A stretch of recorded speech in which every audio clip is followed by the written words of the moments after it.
All right, what is up? Welcome, Spoiler Kings. It's just me and Brian right now. What's going on? Brandman's been doing some having some fun, you know. Very eventful Monday for him. And we don't get to have fun because we old, and Yeah, that's what it is. Exactly. So we'll see. I don't know if he pops up. If not, it's all good. But yeah, we just gotta what we got. We're gonna watch some trailers. We're gonna talk about Knights of the Seven Kingdom. There's a lot of trailers. Knights of the Seven Kingdom is phenomenal. Bro. I might like this more than I like, any of the other spinoffs. Like this, I'm enjoying the story right now.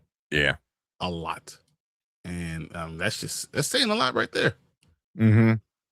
I mean, especially like we were. Well, I know a lot of people were like really on it, but I think us mostly were very skeptical.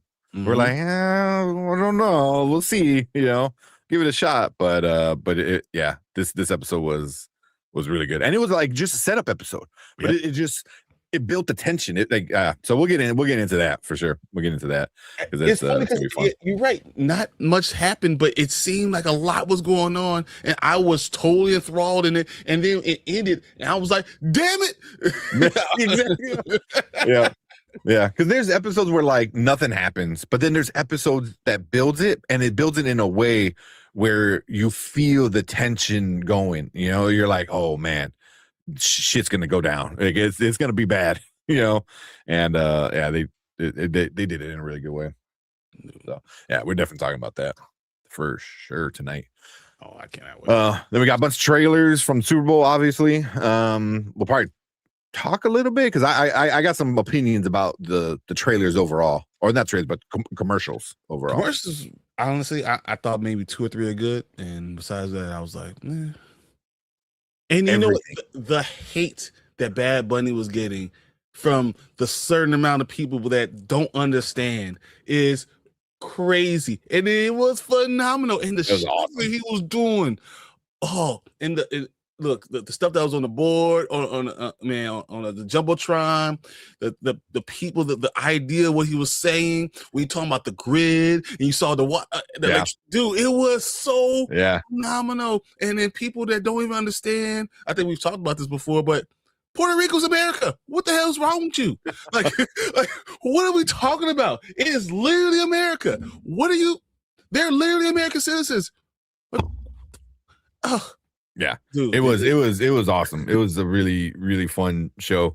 I really wasn't sure what to get, what it was going to be, and then I thought it just completely knocked it out of the water, man. It was great, and she said it was awesome. Yeah, it was so good, man. It was so good. Lady Gaga popped up, which I was like, all right. Ricky Martin was a surprise. I was like, Ricky Martin, and I know the thing I don't know like the lyrics, but I know the whatever he's saying was about like they're taking our water and they're taking our whatever, so I was like very much relevant, but yeah, what's happening? No, really. And they don't want to give us the basic stuff that you're supposed to have. Can you imagine that if the grid? Do you know how fast someone could fix the grid in Puerto Rico? Do you know how if you spent half the money that you take? Yeah, if you got to put your own money, just take less. Yeah, and it can fix the entire grid in Puerto Rico. It's crazy. Yeah, it's really bad. Like it's constant power outages, constantly. It rolls you go there and the power goes out, and they just say, "All right, we'll just wait." Just keep on moving. Backup batteries. Everyone has backup generators. Everyone has backup batteries because it's just so. It's just how it is. Normal, just normal. Yeah. And that's crazy in itself too. But it was great. I mean, the wedding was a real wedding, which is fucking mind blowing. How did you get chosen? Yeah. Well, so I guess they had invited Bad Bunny to come to their wedding, and he's like, "I got one better. I got something for you." Yeah, I heard. We're gonna do this in front of the world, and it was pretty cool, But the lady at the little not bodega, but one of the stands when he was walking through, she's from New York, and the phone number or address or whatever is like up there. So like her actual store in New York. Like he was like doing shit where I was just like, damn, man, like he's out there like helping people, so yeah. Man, man. You know, I think he knocked it out of the water.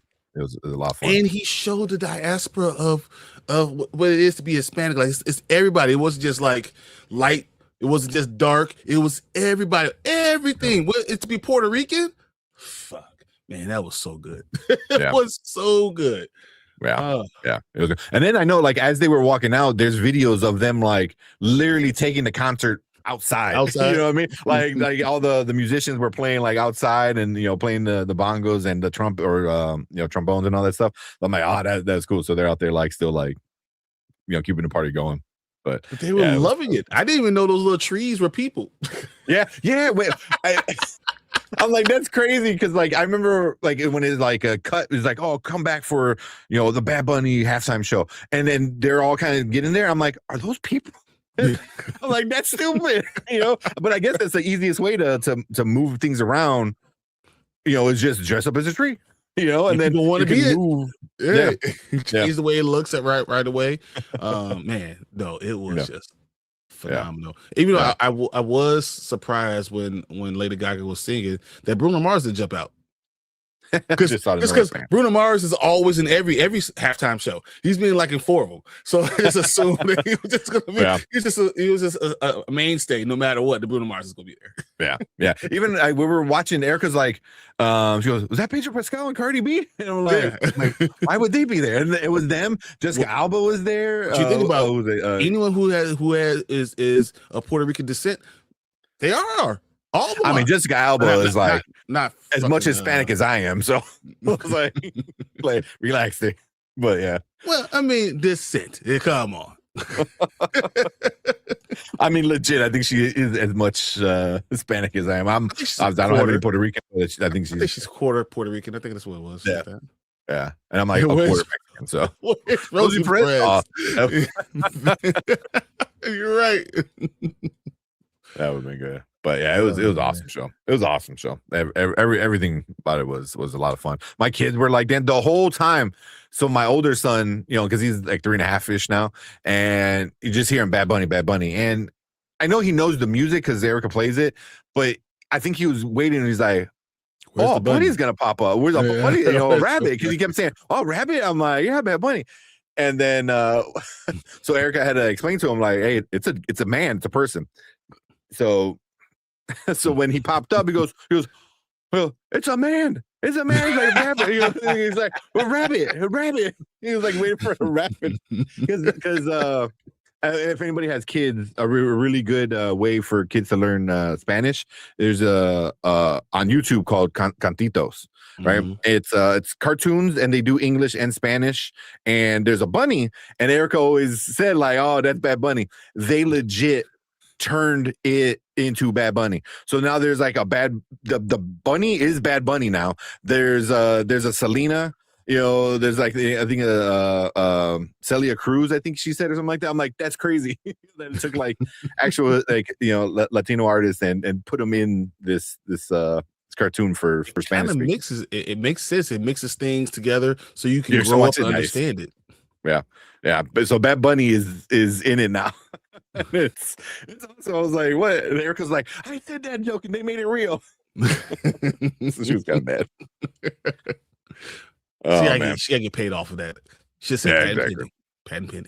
I know, right? So it took me a minute to recognize half the celebrities that were there. So I mean, they didn't do anything. They were just there. You know what I mean? Yeah. And it was just like they just panned by them. They just wanted to be part of the party. They just wanted to be supporting. That's all it was. You know what? In this country right now, that's what we need, honestly. Yeah. Because I was embarrassed. I'm embarrassed sometimes to talk about being from America. I'm embarrassed talking to other people from other countries. I'm like, man, I can't believe we do half the crap that we do. And then we let someone do this stuff and represent us. Like, it's embarrassing. I don't even want to go over. See what happens in the Olympics. Yeah. I mean, like one of our gold medalists, or potentially gold medalists, didn't win the gold medal because fucking JD Vance. Yeah, you know, like made her late to the fucking venue, and she didn't have time to like warm up and all that shit. So it was like she didn't win the gold medal. I was like, you know, because he had to travel with like a fucking army of like 15, you know, Tahoes or whatever, you know, and they blocked the street, and all the locals were pissed off. Yeah, it was annoying. But yeah, it's definitely It's annoying. So you see stuff like that. I was like, yeah. But even like in China, like Bad Bunny's big in China. I was like, that's crazy. So yeah, I believe anything in China.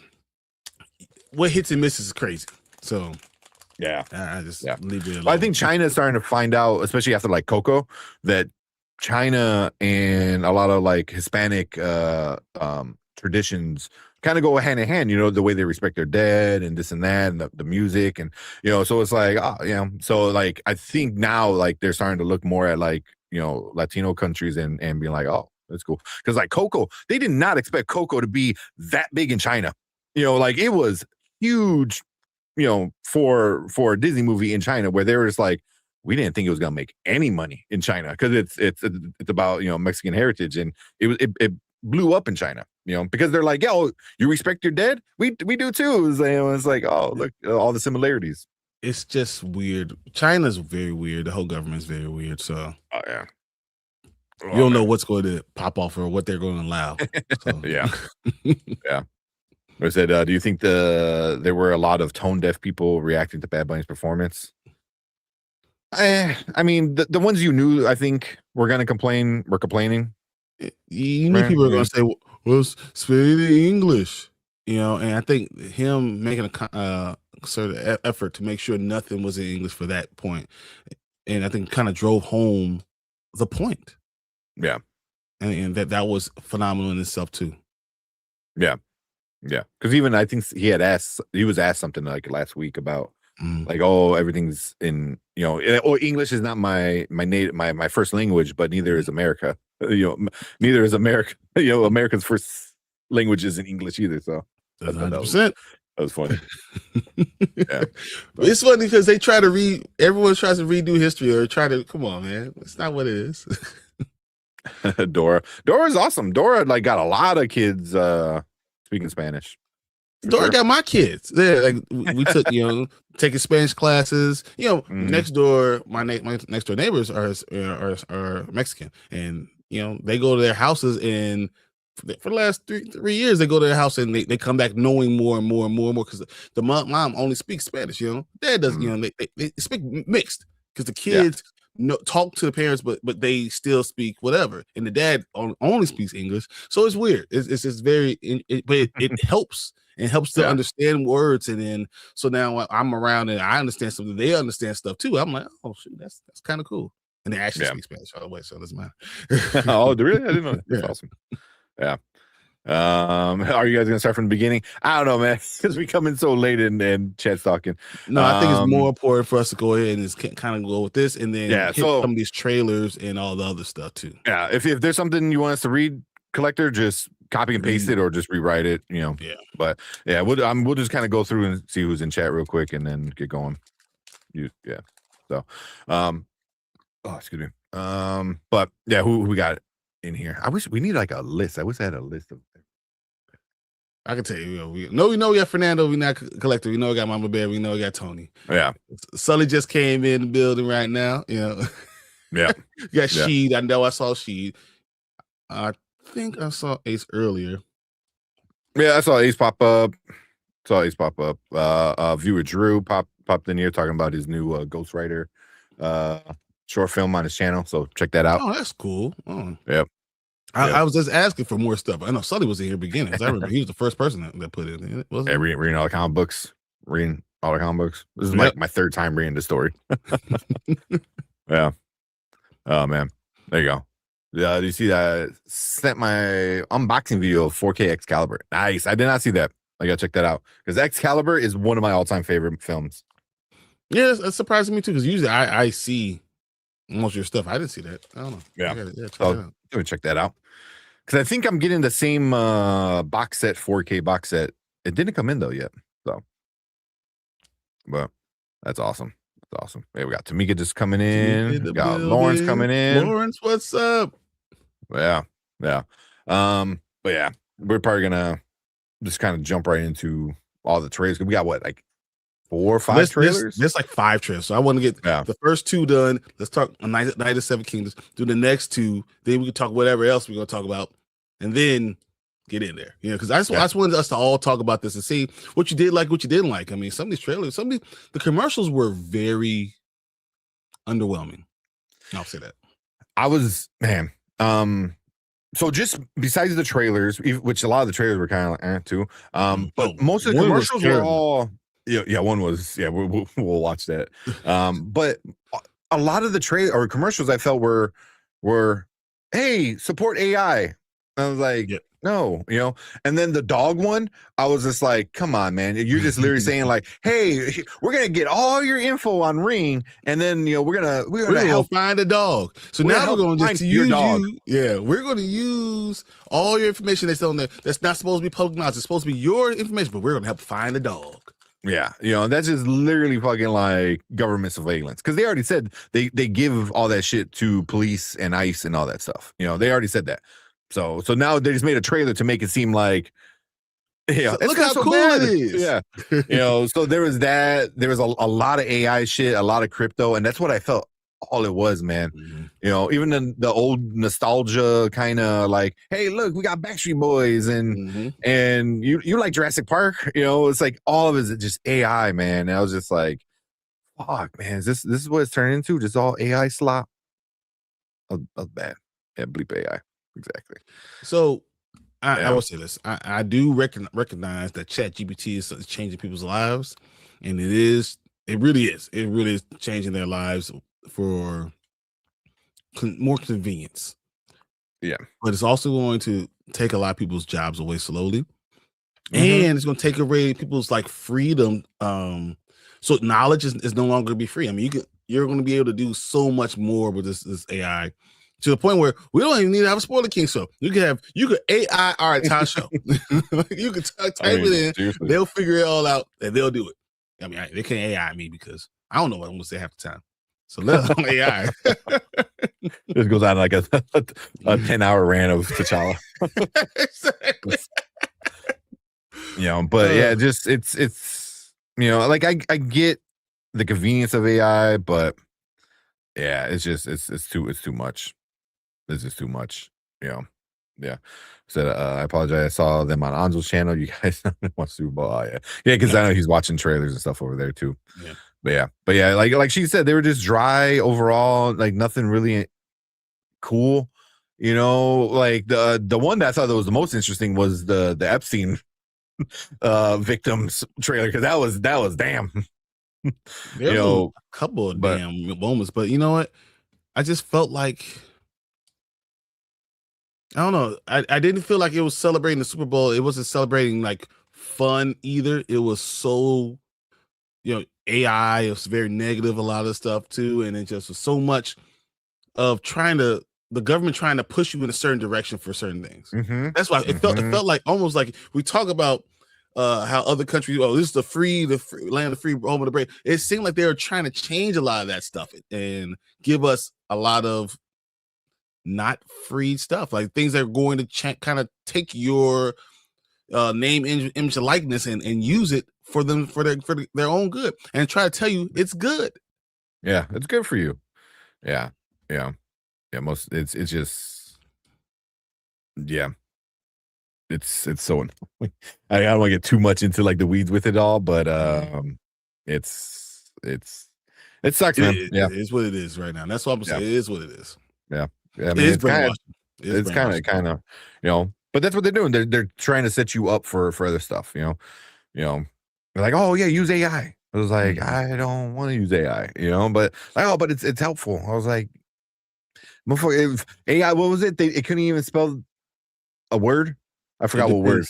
But it depends on what you're using. So that's the thing that you're doing now. And I recognize, like, for even lawyers, most lawyers use this own legal AI now to write contracts. This is what, like, literally, this is what's going on. You don't need certain people because you can do it on your own. Yeah. All ideas and independent thought. It's not going to be what we used to grow up with. It's not going to be. You're not going to need anyone. Which sounds like, oh, that's a good thing, but it's not. When you're going to lose the ability to have creativity and understanding nuances, and what they're going to do, they use this stuff. They're going to jump in, change a few words, change the color, and they're doing that instead of having the creativity of doing the things. So it's kind of sucks. Yeah. Yeah. Yeah. But yeah, some leaked photos of Tomb Raider. Check that out. Yeah, I saw it. I saw that. Check that out. But yeah. But no, I'm with you, Mama Bear. Like, I want to see people get brought to justice. You know, that rightfully so. But we live in a world where sometimes justice isn't happen. Well, it's also the world itself, and what's justice is still even feels to me like it's dependent on who has the power. Yeah, you go because things we say I really want justice, but what about all the people that give you the information are probably doing the same thing too, because that's how they were there filming a lot of this stuff. Like it's the people that don't get along are the ones that kind of push to the side, and it's hard, or the ones that they let get caught, and it's not always 100% justice. It's not really justice at all. It's whatever they deem okay, and it sucks. Yeah. I was gonna say, like you said, justice is blind. Like right now, like it seems like justice is taking a little peek and see who's in front of you, like lifting up that little blindfold a little bit. Like, oh, okay, well we're not gonna look at that, But yeah, we'll see, man. We'll see how things work out. Just hope. Honestly, at this point in time, you ask yourself for the best, you hope for the best, but know that you're not always gonna get it. Yeah. I don't trust any AI. I will not support it. Yeah, I'm not a fan of the AI. Yeah, I mean, watch indie movies.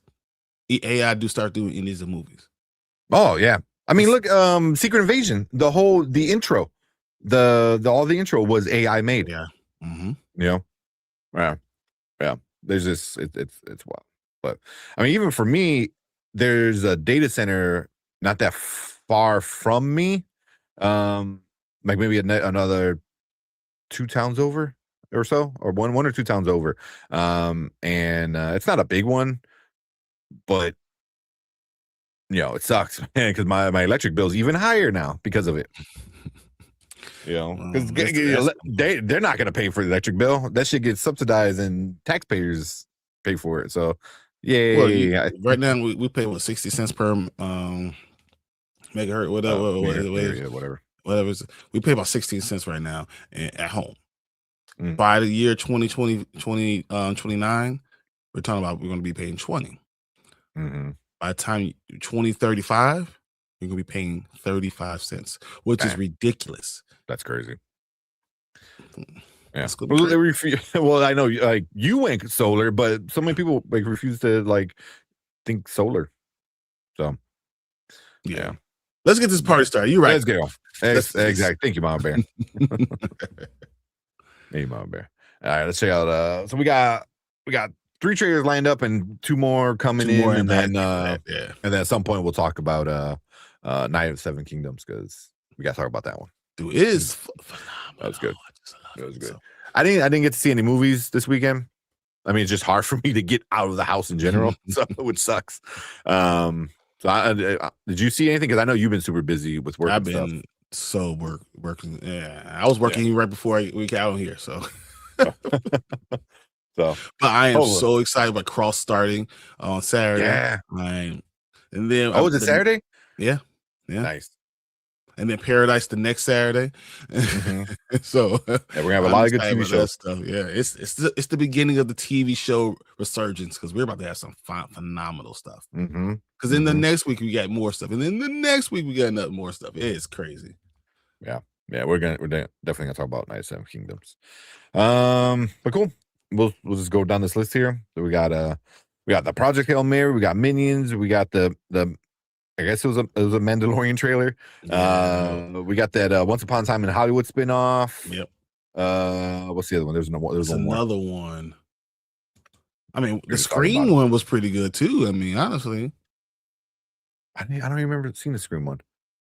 The Ted one was okay, but it was definitely like, hey, it's coming. And I was like, oh, awesome, because I didn't even know they were doing a second season or when it was even coming out. But we'll get into these. Let's get this one prepped up. Get it going. I cannot wait for this movie, man. Did Disclosure Day had a trailer too? I didn't. I probably missed that one. I didn't even realize it was a new one, but because I knew what was going on. I definitely told it did have a trailer because I was telling my parents and telling everyone around, like, oh yeah, Disclosure Day, we heard about this coming out of the first one, and they were like, oh, what the hell's going on with this? And they're like, everyone's guessing. I was like, I already know. Felt like John Campea right there. Yeah, right. I know what's going on. I already know. Like, man, that's terrible. They said instead of watching the Super Bowl, I listened to J. Cole's album. I want to know what you want. I want to know what you think about it. I think the first time listening through, I was like, it's cool. The second time, a little bit more. The third time, I really liked it. Kind of grows on you the more you listen to it. The more I was going through, I was like, oh man. I mean, he's a great writer though. So, but cool. Let's check out this first trailer for the night. Get this thing going. Let's go. What's up? Welcome to Spoiler Kings. We got another trailer reaction for you guys tonight. This one was at the Super Bowl. This is the new Project Hail Mary trailer. Look, quick one. This, man. We've been waiting for this. Me and you, who watched it, or read the book, and then I started my career, and I was talking about the writer, and said I read everything he did. Oh yeah, Andy Weir, he's awesome. Yeah, I love it, all of it. I was like, man, it's all good. Everything he does. Yeah. Yeah. Also, I mean, even if you don't want to read it, the Project Hail Mary, I believe, did it win an Emmy? I think it was Emmy not nominated for the audiobook. That makes sense though, because it was so good. Yeah. Yeah, the audiobook was awesome. I could be wrong, but yeah, 2022 Audio Award for Audiobook of the Year. There you go. So yeah. Ray Porter, who did the audio on that. It was great. It was great. Yeah. So always check that out too if you don't want to actually sit and read it for whatever reason. But cool. Let's check out this new trailer and see we get any new scenes or views. Let's go.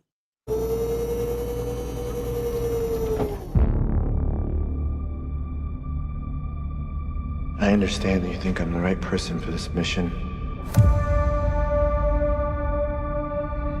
I understand the stakes.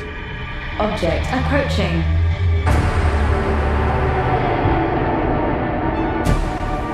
If we do nothing, everything on this planet will go extinct, including us. That's good casting. Dr. Grace, the world is counting on you.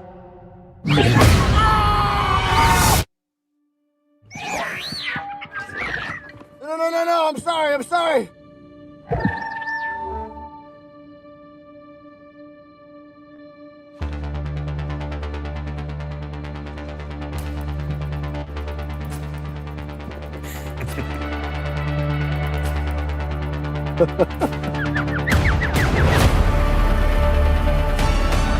I'm Grace. I'm gonna call you Rocky. We're here for the same reason. His son is dying too. If we're gonna save our planet, we have to learn how to communicate. Check this out. We have about 250 words. Let's find you a voice. Why is a school teacher in space? Oh. Nope. Why is a school teacher in space? Try this. I am Rocky. I like. So I have a new roommate now. Hi, Grace. Together, we're pretty smart. But no one's ever done this before. It is time go. I think you mean go time, pal.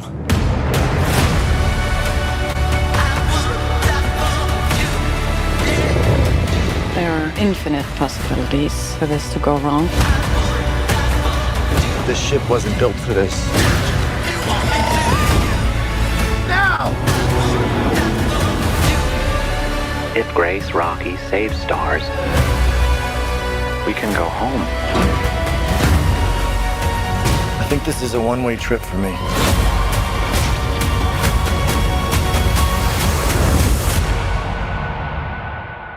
I will not let Grace die.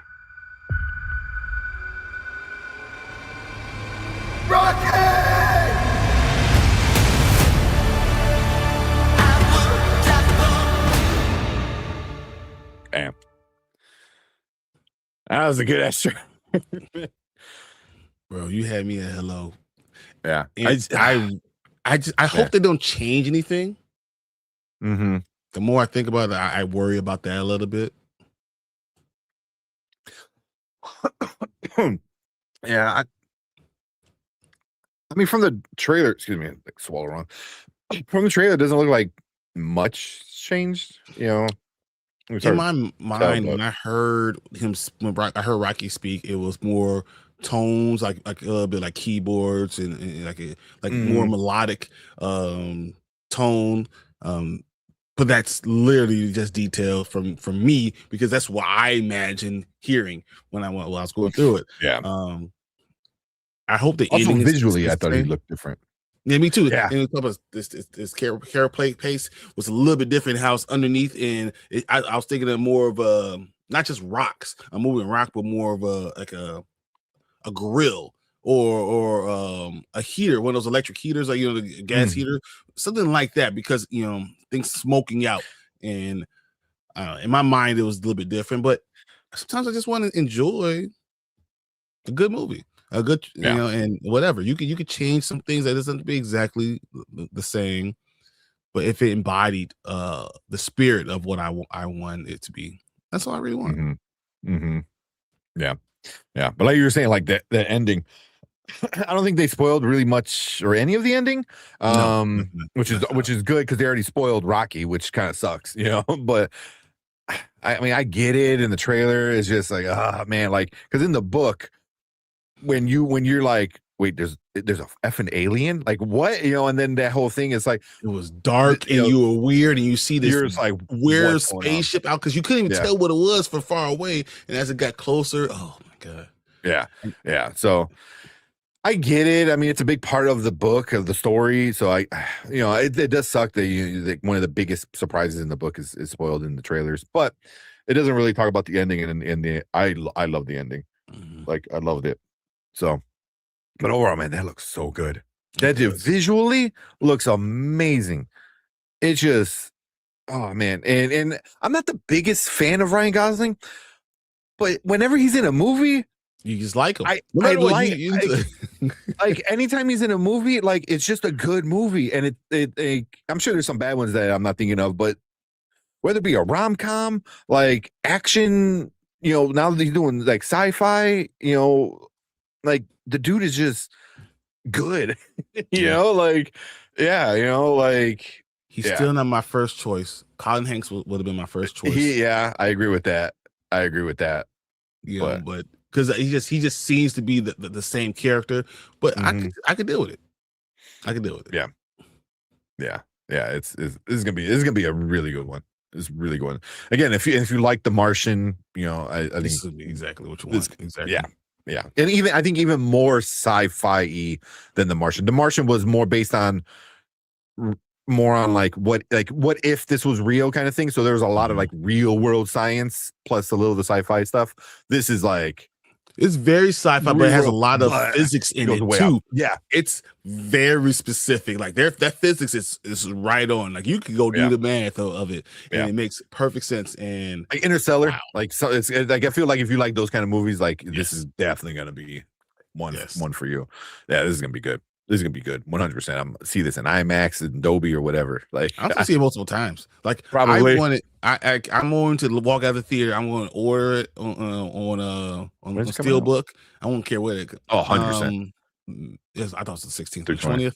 Okay, so that's about a month and a half ish. Yep. A month and 10 days. Yep. Yeah. Damn. So tickets should be going on sale soon then for this one.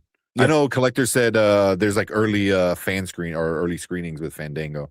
Yeah, dude, that'd be cool. I might do an AMC. If they say a secret movie that you want to go see, I'm jumping in the movie theater just to see what it is. I'll leave. I was like, I don't want to see this. This is not the one. Yeah. But man, that was an awesome trailer. But we want to hear from you guys. So if you're watching on the replay, hit that like button, hit that subscribe button, leave a comment. Let us know what you think about this trailer. If you read the book, any of that like fun stuff for this new movie. We want to hear from you guys, and make sure you guys come and join us when we actually review this thing, because that's going to happen. That Monday after watching it. Yeah. But we appreciate all you guys coming and hanging out with us. And if you are in the live chat, stick around because we're going to get into all of your comments right now.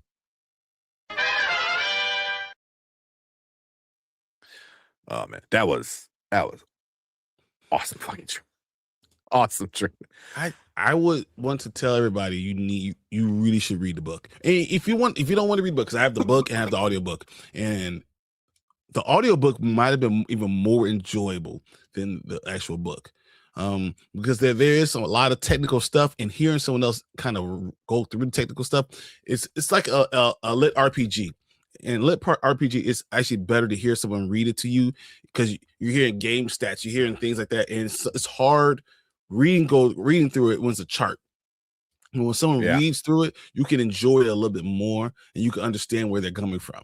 So I would say go. I don't care if you want to go Audible. I don't care if however you want to do your Audible reading things. You should listen to it before, and it goes really quickly. It really does.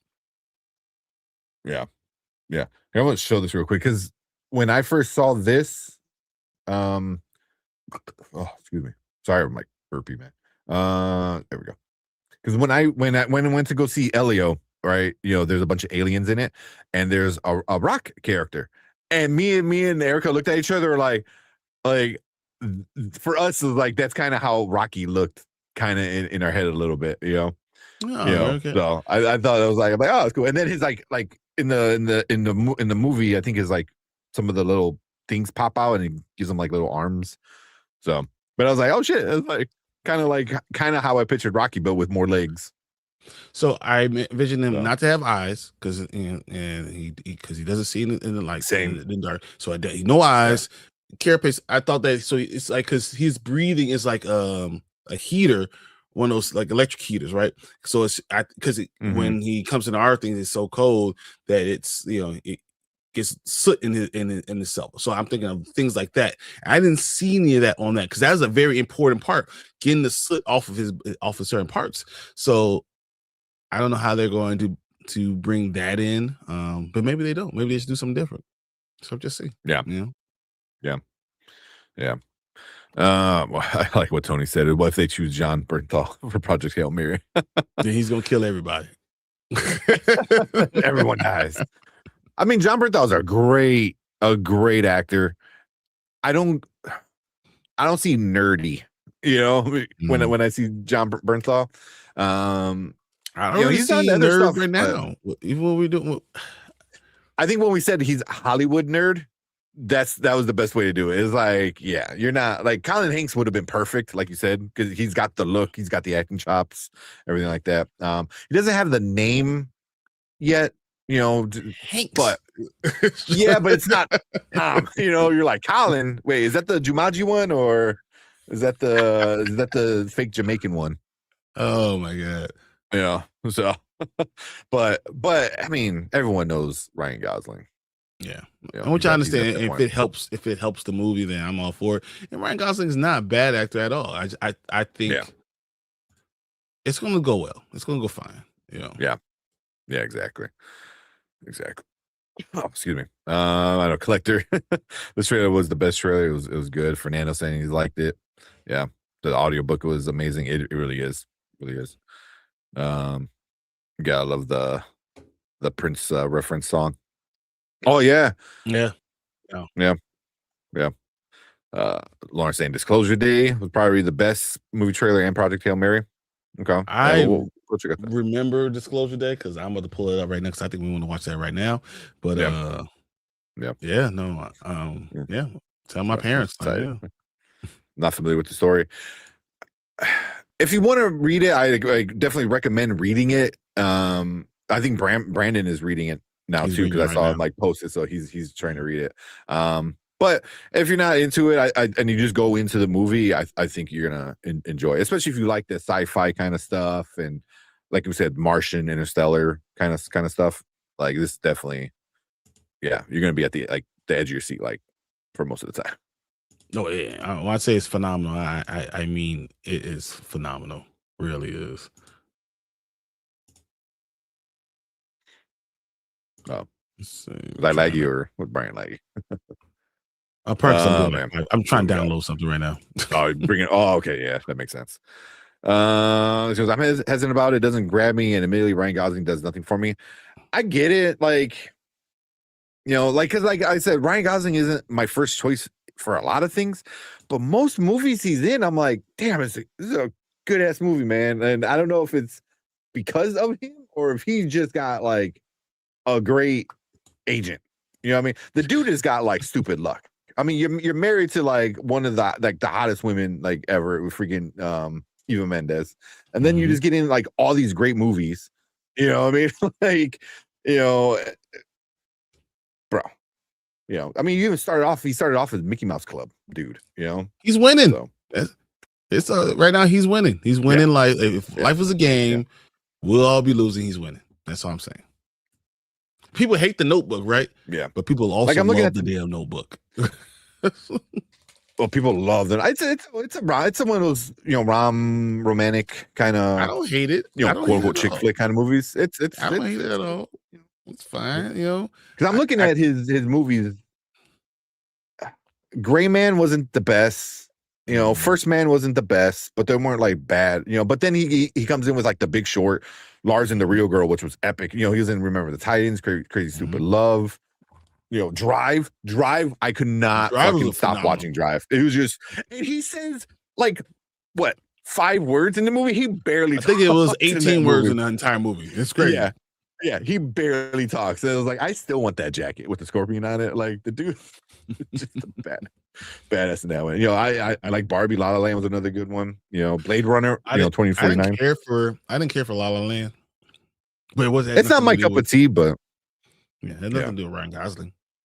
Yeah, but all right, let's keep going with love the ending. Yeah, I thought it was just me. So she too, not sure about it. Okay. Probably getting a Steelbook. Yep, exactly. Yeah, we'll start with the review and say who's to the chat after. No, I love this movie so much. I think I would want to do it. Might be off screen, off screen to do it. What's up, Anzo? And do it ourselves and then release it because it's something I'm passionate about and actually want to talk about. Yeah. I'm kind of curious because I know there's a decent amount of you guys in chat right now, and I was something like I know we've been talking about off screen, and that was like something about. Would you guys rather have us do what we do now and do our reviews for specifically movies live and then we talk about it, or have more of a edited, shorter version that's not live, but then when we go live, we can just talk about the movie instead of doing a review. You know what I mean? We could just hang out with chat while we talk about X movie. I don't know. Kind of curious to what you guys think about it. Oh man, of course you like everything. Yeah, but I know what Notebook is, and it's not a movie I'm gonna watch all the time. Like, there's a lot of like I know like women, you know, and some dudes who are like, whenever I'm sad, I put on a Notebook. I'm like, cool, you know, that's not what I'm gonna do, you know. But for what it is, I get it why people love this movie, man. Yes, I mean, there's certain movies I have no problems, especially movies that talk about your love and epic love. That's a good one. I have no problem with watching those type of movies at all. My favorite movie talk about epic love is like What Dreams May Come. Oh, yeah, 100%. What Dreams May Come is like epic love. This is what love really is in the real world. It's not going to be easy. It's not going to be clean. It's going to be gritty. It's going to be a lot of stuff. I have no problem with it. The Notebook is fine. Yeah. Yeah. I know. I think Erica said she never seen that movie, and I'm like, that's got to be on our list because although I think the beginning of it, when things happen, that might break her. She might like, I'm done. I'm out. I'm good. But no, I think it is what breaks you. The end, oh man, oh, but it's The end is what Dreams May breaks you. Come is so good. Oh, It's so good, dude, yeah. What Dreams May Come is Oh, so good. Oh, look, I don't care if it recasting. Understand this: when he follows her to hell. Yeah. Well, I was gonna say, I mean, it's just Dante's Inferno kind of, retelling. But when he like his best friend being his son, that was phenomenal. All the stuff, but when he follows her to hell and says, "I'll lose myself and I want to spend eternity with you, even if I don't know who you are," broke me. I was done. I was like, "Yeah, that's it. I'm done. This is it. This is what it is." Yeah. And Robin Williams, man, because everyone knows Robin Williams, the funny guy and everything. That movie, he really like showed off like he's more than just funny voices and fart sounds, which he's great at. I love him when he does that shit, but yeah, he did that. That was great. Last Relic, what's up? Said this year has been the amount of trailers and weird that there was no Doom trailer. No, I don't think it's weird. I think honestly, if you're looking at, you probably shouldn't get a Doom trailer. You probably shouldn't get one until May. Yeah. May Even is though we still got 7 5 months before. Yeah. But I was kind of surprised the Spider-Man. I thought we were gonna get at least a Spider-Man trailer, and we didn't do any of that. I forgot about the Supergirl. Yeah, was the Supergirl? Yeah, but I mean, honestly, we can skip that because it was the same thing, just kind of put in different order. It's like, here's the puppy. I mean, that's the one I saw where she just kind of finds the puppy. I was like, okay, but did it play for the Super Bowl or was that just for the Puppy Bowl? It's Puppy Bowl, just Puppy Bowl, right? Which makes sense. Then you're gonna like, here's the cute puppy we're gonna show off. So, but yeah, I because that's the one I seen. I was like, okay, nothing new. They just kind of put the same thing out there twice. But I'm telling you, watching all the other stuff around it really made me worry about it. Now I'm really looking at it like, man, there's a lot of good movies. There's gonna be a lot of people that are going to be watching these other movies. Yeah, Minions is going to steal so many people. Toy Story 5 is going to steal so many people. Masters of the Universe is going to be crazy. The Odyssey is going to be crazy. Supergirls, if Supergirl makes $700 million, it is the greatest movie that DC has ever produced. Like literally, that has to be that level. And that's what the Momoa effect. I'm still saying even with the Momoa effect. 700 is like, I would even say if like 600 would be a win for them at this point because I mean, like you said, you're surrounded by billion-dollar movies. Like it's this summer is gonna, as a movie fan, as like a cinephile and stuff like that. It's like this summer is gonna be epic. Like if you haven't got the A-list or the whatever Regal's version of it is, like this is the summer to get it. There's a unbelievable movie. It's sometimes 2 weeks or 2 movies in 1 week. Yeah, 500 million tops. This is what I've been saying, Lawrence. I've been saying I think this is going to make $460 million. This is what I've been saying and that's a good thing. That's the Momoa effect because this movie easily could be one of those. What's that movie? The Thunderbolts. It could easily be the Thunderbolts. Yeah, a really, really good movie that ain't gonna make no money. Yeah. I don't know. I saw what Relic said about the Notebook. I don't know if I say that. I think that the Notebook is fine. Like when I watched it, I have no problem watching it. It's a good story. Super Bowl was kind of boring, but I mean, I watch the intricacies. I really do, but I'm a football player. Yeah. I mean, but I mean, did anybody really think New England was going to win? I mean, they like got lucky every step of the way onto the Super Bowl. It's like, Anzo, you're not listening when I'm saying about the Thunderbolts. Yeah. It doesn't matter if it was good or bad. It didn't make any money. Making money. Yeah. What are you talking about, brother? Yeah. like the Thunderbolts was a good movie that everyone said was phenomenal and got all this high score, and then you look at how much money it made less money than everything else that Marvel put out. Yeah. See, That's the point. The Thunderbolts doesn't have a like.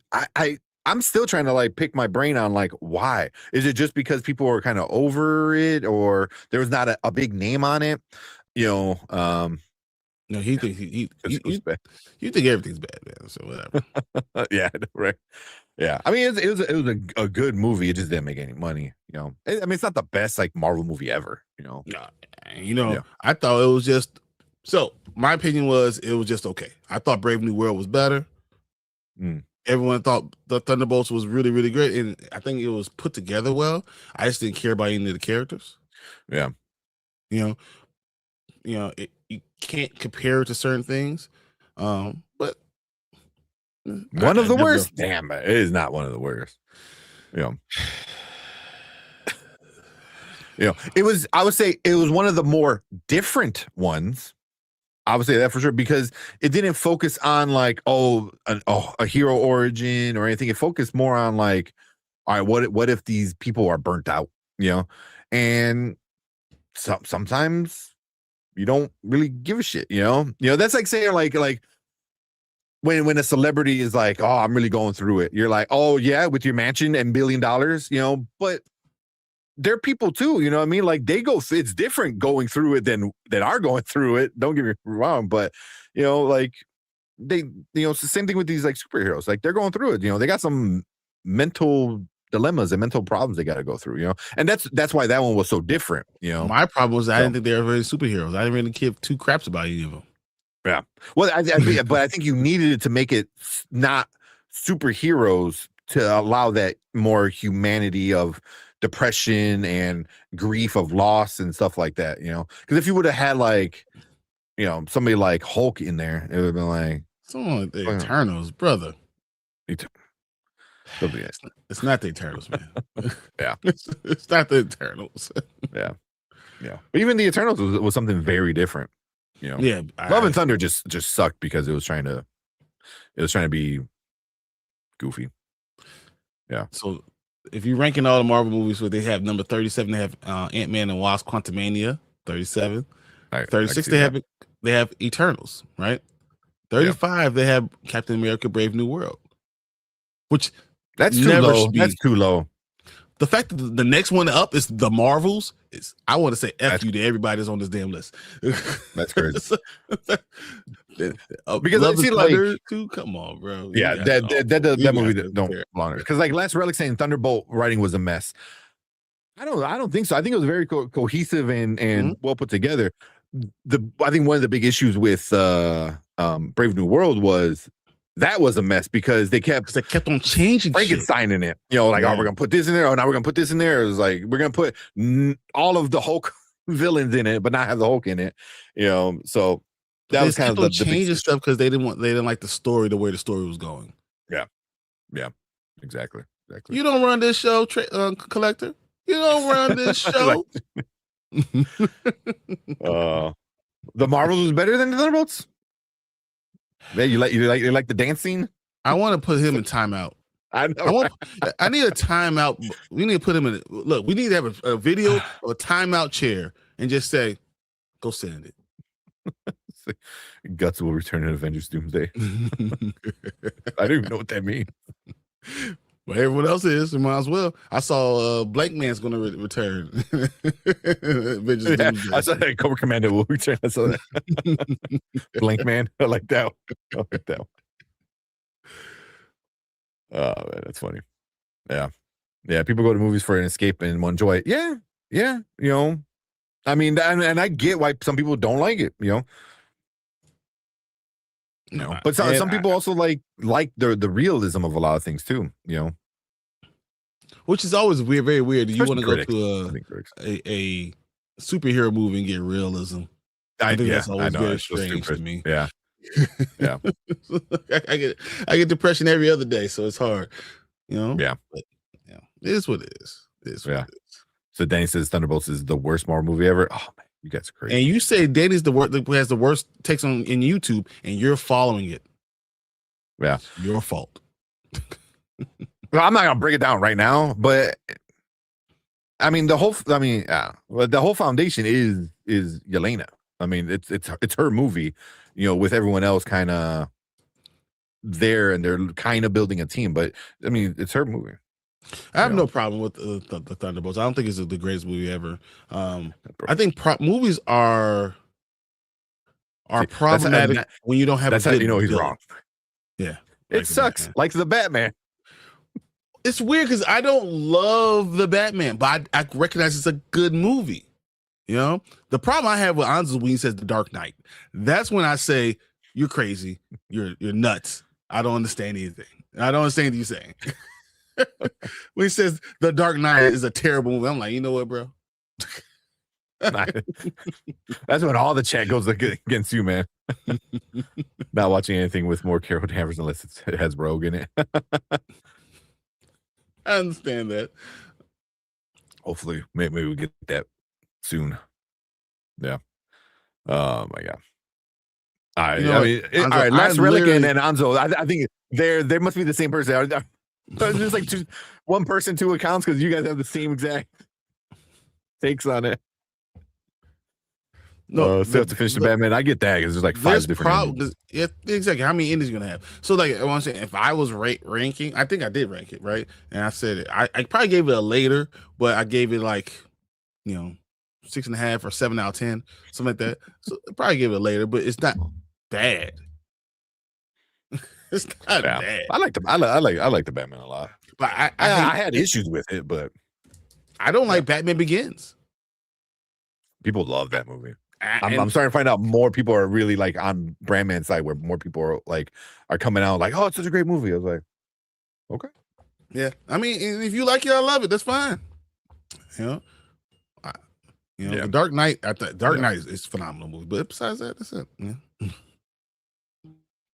Yeah, because it had a great villain, and that's what you need. You need to have a great villain. Yeah, there you go. You got nothing about Anzo is great. In chat. That Bat Family returning. Rather than just working on Batman, to me, he's so boring. I mean, that was kind of the issue I had, but it wasn't Robert Pattinson's fault. I think it was the way it was written. Half of Batman was missing because in order to have Batman, you need to have Bruce Wayne, and the Bruce Wayne was missing.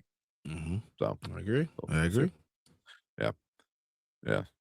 Yeah, a term grounded superhero movie is the dumbest thing I heard. Yeah. I mean, yeah. It's literally comic books because comic books. Yeah. But that's what all these critics like, oh, Andor's a great show because it's like it definitely like grounds Star Wars and it makes this more real. I was like, I don't want that. I want fucking light swords and fucking planet-sized ships blowing up. Holds everything fucking together, and you want to keep magical there. The magical thing you can't see, Yeah, I was like, don't even bring up Andor, because I recognize now that everyone loves Andor, and I recognize everyone, people that like Andor, and I will never ever agree. I just never will. Yeah, Batman was grounded. We need a Phantom Zone. I need a Phantom Zone. No way. Put him in the Phantom Zone. I'm gonna put a picture of Anzo in the Phantom Zone and take it from him and throw him out. Like, oh man, but also the Batman is also like detective, so you can do a more quote unquote grounded Batman because he's a dude. Because he's a rich dude. He's a guy. He's not. Yeah. We talk about like Batman's the only one I can say that can be grounded because he's just a dude. Yeah. What are we talking about? He's not anything special. He's just a guy randomly being there. That's just who he is. Homelander's bottle of breast milk will return. That's definitely actually word. But speaking of Batman, were you reading the new Batman run with Matt Fraction? They're on issue like 6 just came out. Actually, I do have that, and I only have it because I thought all the art in it is so cool. So who's that? Jorge. Oh fuck, the artist is great. He's also going to be at C2E2. It's like Jorge started with C. I can't remember what his last name is. But I read this last one and I feel like the first 3 issues were great. I'm like, oh cool, and then it's starting to really kind of like, unless it picks it up in the next couple issues, I think I might tap out. I understand it. There's a lot of people saying that though. Yeah. Well, also it was like, all right, cool. We're gonna have a Batman without Joker, and then I think the next issue is we have this like the reintroduction of like Joker and shit like that. I mean, I get it. Eventually, you need to put Joker in it, but I was like, they created like 2 new character villains who are really interesting, and then you're like, fuck that Joker. I was like, but you can't. It's hard having Batman not having Joker. It really is hard. Yeah, that's why I'm like, eventually you could do it. You don't have to do it by like the 7th or 8th issue. You know, it's like you do it as a person in the world. Joker should just be somewhere in the world, and you just know that he exists out there. You don't have to be the focus of it. Yeah, because they made 2 new characters that are villains that are really interesting in this comic book run, and then they're just like, fuck it, Joker. Whatever. If you want to read Batman, this is the Batman you read right now. Yeah, absolutely, 100%. Because this is not grounded. This is absolutely not grounded. It's fucking off the walls, nuts. Bane should not be like 40 feet tall. Doesn't even make any sense. Oh man, doesn't even make any sense. All right, all right. You want to watch the Minions or the Grogu? Let's do the Mandalorian Grogu because see how terrible. Okay. Yeah. Sometimes we choose our path. That's super quick too. Dumbass trailer. I didn't even know it was like, is this even considered a trailer? It's a teaser and it's not teasing nothing. Yeah. Good Lord. All right. Let's get going. Let's watch this one. All right. What is up, Pokemon Spoiler Kings? We got another trailer reaction for you guys. This is another one from the Super Bowl. This is the Mandalorian and Grogu teaser from it. Trailer? Yeah. Question mark. It's something. It's a commercial with them in it. So, yeah, exactly. Yeah. So it's a pretty quick one. Let's check it out and see what we get. Sometimes we choose our path. Other times the path chooses us. Through it all, we keep pushing forward, driven by a deeper purpose, guided by an unseen force. The journey never gets any easier. The bond just gets harder to break. This is the way. Only in theaters and IMAX May 22nd.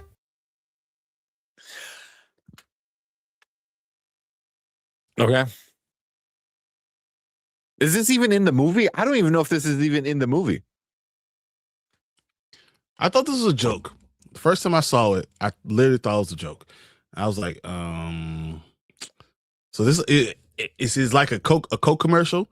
You know, with the like Bud Light or something. Yeah, with the horses, whatever, going through the snow, and I was waiting for them to come and see a freaking polar bear or whatever. I was like, okay, this is if this is how the movie looks, we have problems. Yeah. It's just like I like the Tauntaun, cool, it just. That's why I'm like, is this even in the movie? Like, I don't get why it would be in the movie. I don't know.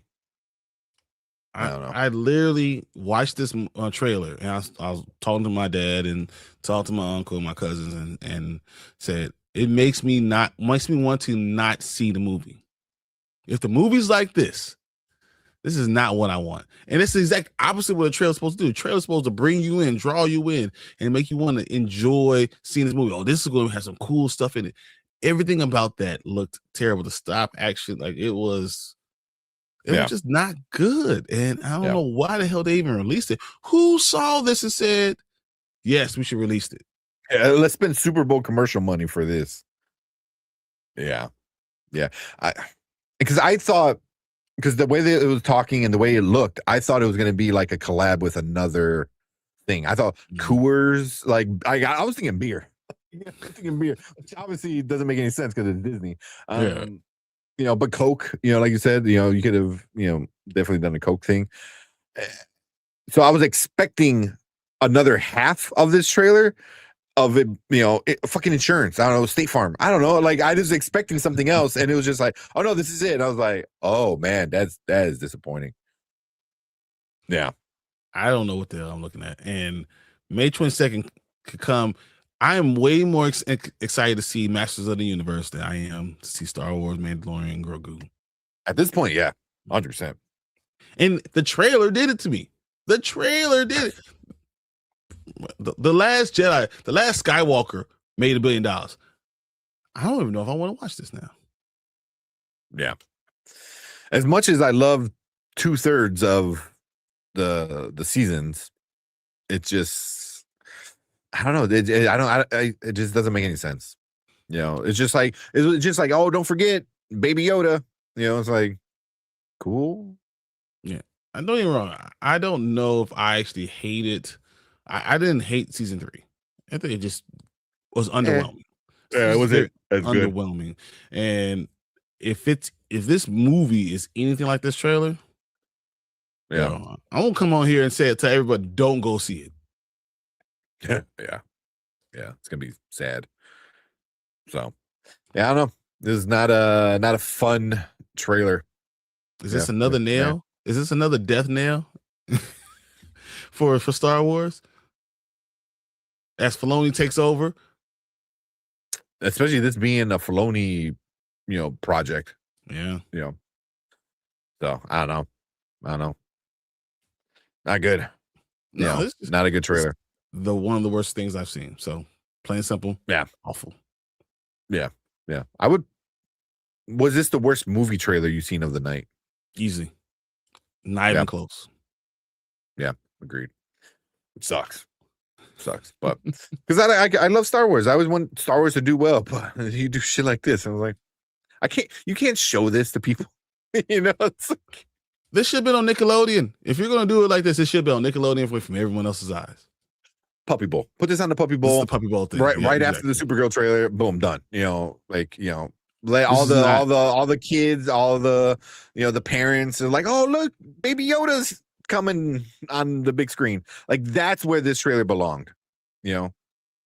I am really worried about the movie, and it makes me not want to see it anymore. It really does. Yeah. Yep. But we'll leave that there. we'll see if hopefully we get another trailer like quick, so they can fix this. But I don't know. We'll see. But if you're watching on the replay, hit that like button, hit that subscribe button. Leave a comment. Let us know what you think about this trailer. Was it good? Was it bad? Maybe we're overreacting. Let us know. But make sure you guys come and join us. So we'll hit that bell notification because we're gonna be reviewing this movie when it comes out. So definitely come and see our opinions there. And but we appreciate everyone in the live chat. You guys stick around, and we're gonna get to all your comments right now.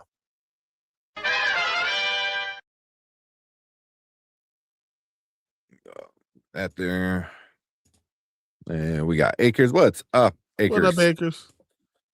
It was Anzo and Siegel team up. Man, Seagal. Seagal. Was that? Oh, yeah, Seagal. Yeah. Bruh. That'd be two of the slowest things I've ever seen going. And I hate. Think Anzo and Seagal. I feel like Anzo could just like easily win that one right now.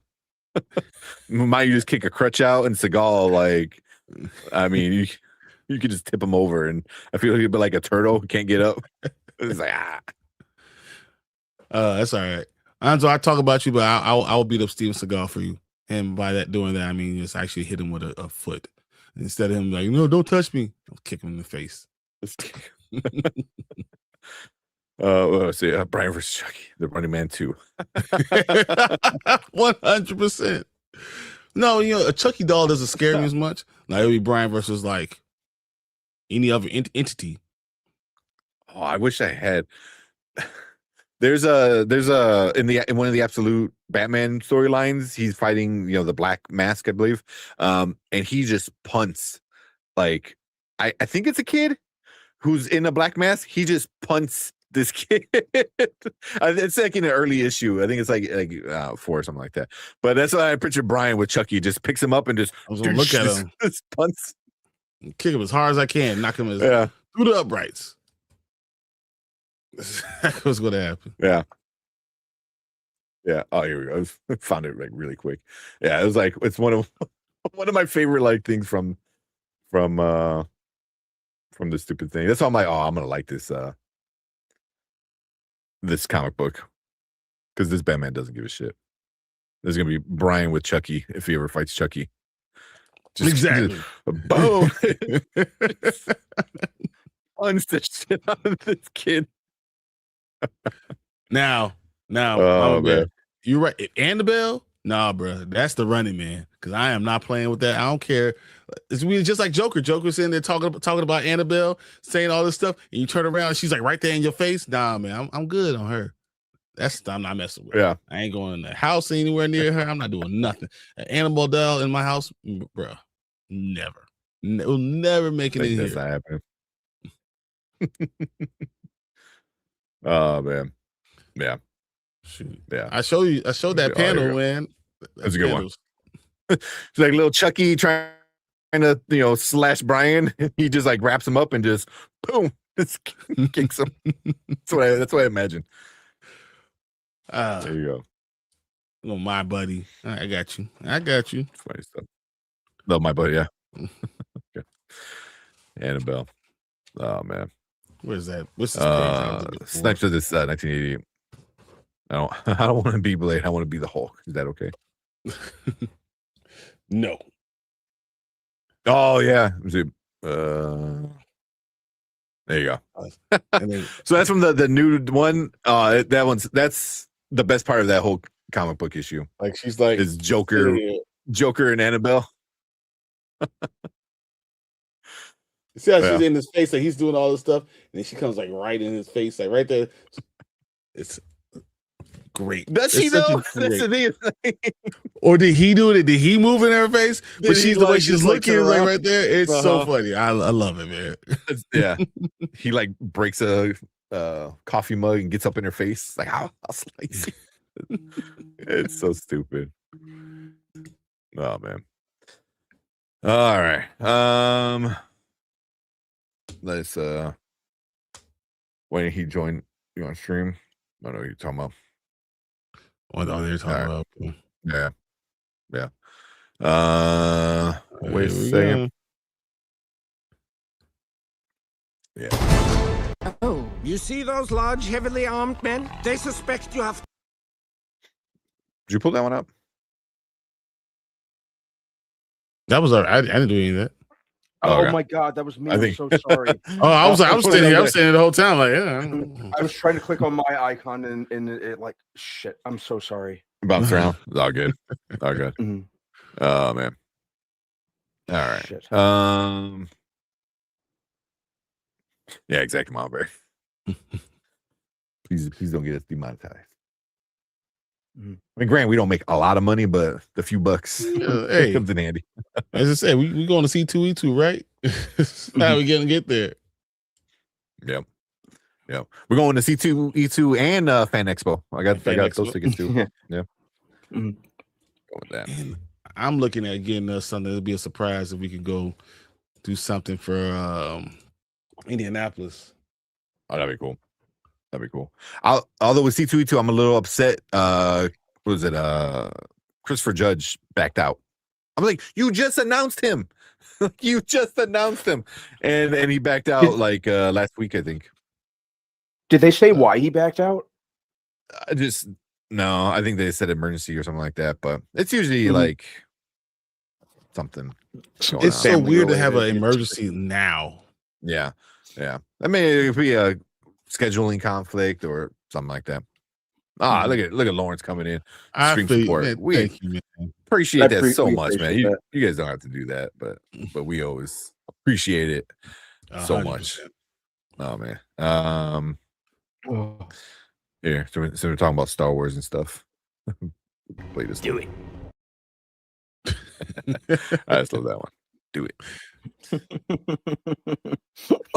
Okay, we'll give you one more since that was a short one. Yes. Played that one in a while. Yes. No, he should. Oh man. Should be talking about Anzo. Lawrence. That's what we should be doing. Bye-bye. It stinks.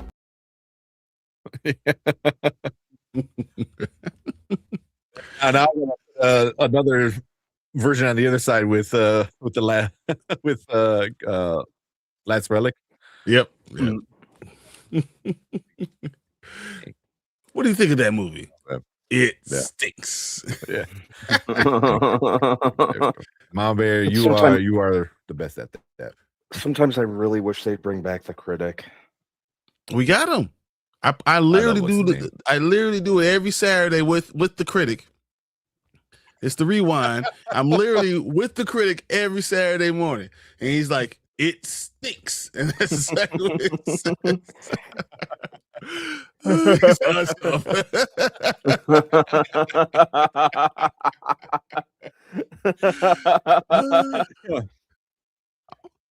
I'm literally doing it every single Saturday with him. You know, it's so funny because he likes what he likes, and he doesn't like what he doesn't like. That's just what it is. But he's consistent, so that's why I could deal with it. He's 100% consistent. So yeah, I enjoy it, and it's funny because it's not like he doesn't hate any movie I love except for Dark Knight. I'm still curious about Princess Bride. If you watched that one yet? Hello, I'm still. I'm waiting for that one. I feel like by him not saying anything, he doesn't want to say it sucks. Your silence. Your silence. That sounds right. That sounds about right. Yeah. Yeah. Oh man. Yeah. To be fair, he likes some things. He does. Yeah. You know, and we're gonna be doing From. I know he's gonna enjoy doing Cross and talking about Paradise. So yeah. Can't wait for the new season of Paradise. Yeah. Cross, I think is gonna be good. That one's well done. So much good stuff. Invincible's coming back. I can't wait for that. Yeah. Because I think we get there's a arc. I don't want to explain it, but what's her name? Eve gets quote unquote fat. You know, they were calling her in the comic books like Fat Eve, which is stupid because she just gets thick as fuck. Like even like what's his name? Mark is like, damn, I like it. Can you say like that? Like there's a part like even like it's drawn, so he's like biting his lip kind of thing. And I don't know they do that this season. If it's not this season, it's next season for sure, where we get you know, quote unquote Fat Eve, you know, which I hate people started calling her that, but because I didn't know about that until afterward, you know, because I jumped into the Invincible stuff way late. But yeah, but yeah, there's so much good stuff coming out. But all right, let's see with the chat. Chat's got me laughing so much, man. I was gonna say I haven't watched it yet. Okay. Gotta watch it. Let's do a watch party for that. That'd be fun. Oh yeah, 100%. Yeah. Hello, my name is Inigo Montoya. Exactly. Give my father. Yeah. Prepare to die. Yeah. I man, see, part of me was like, I think Anzo will like it because it's not grounded. It's very like fantasy. The funniness is funny, but it's not like over the top. You know, inconceivable. Every time Anzo say he doesn't like something, in my mind, I hear him say inconceivable. That should be another clip we make. Just inconceivable with his little list that he has. Anzo love it. I like that. Oh, that's good. I like that. We will have to do a watch party of that. That'd be good. The best guest. I think you said that already. Never do a watch party for that. Yeah, that'd be a fun watch party. Oh man. Did y'all see Storm's new daughter in the comics? I haven't read it. I have it actually right here. I have not read it yet. I haven't read it yet. So it's on my list. Yeah. I have it in my pile. My pile is just getting bigger and bigger and bigger right now. Damn. Yeah. Like I just read Absolute Wonder Woman 16. Really? I just read that. It just got lost in the mix with everything else. And then I loved it. It was awesome. You know, you get the Absolute Suicide Squad, which I'm like, oh, that's cool. You know, but the Storm one is like Earth's Mightiest Mutant, I think it's called, or something like that. That's on my list. Then I got this one back here, this cover I'm not reading this Wolverine run, but I saw this cover. I'm like, oh, I gotta get it because it's Wolverine and Black Panther. So, I got it too. Yeah, so you know, right. Finish reading. This is the one I just finished reading. Oh, nice. Is that the last issue? Is that 4? This is 3. Right. 3. Okay. I think there's only a 4-issue run. Yeah. So still 3.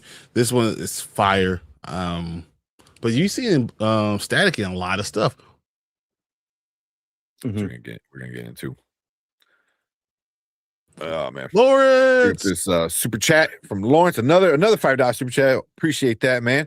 Says, do you think Halle Berry really not in Doomsday at Storm?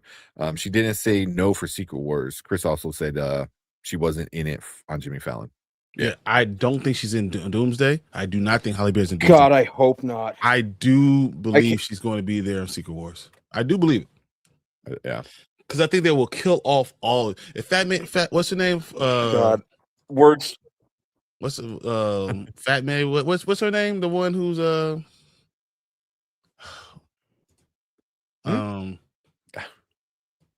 what character? Jean Grey.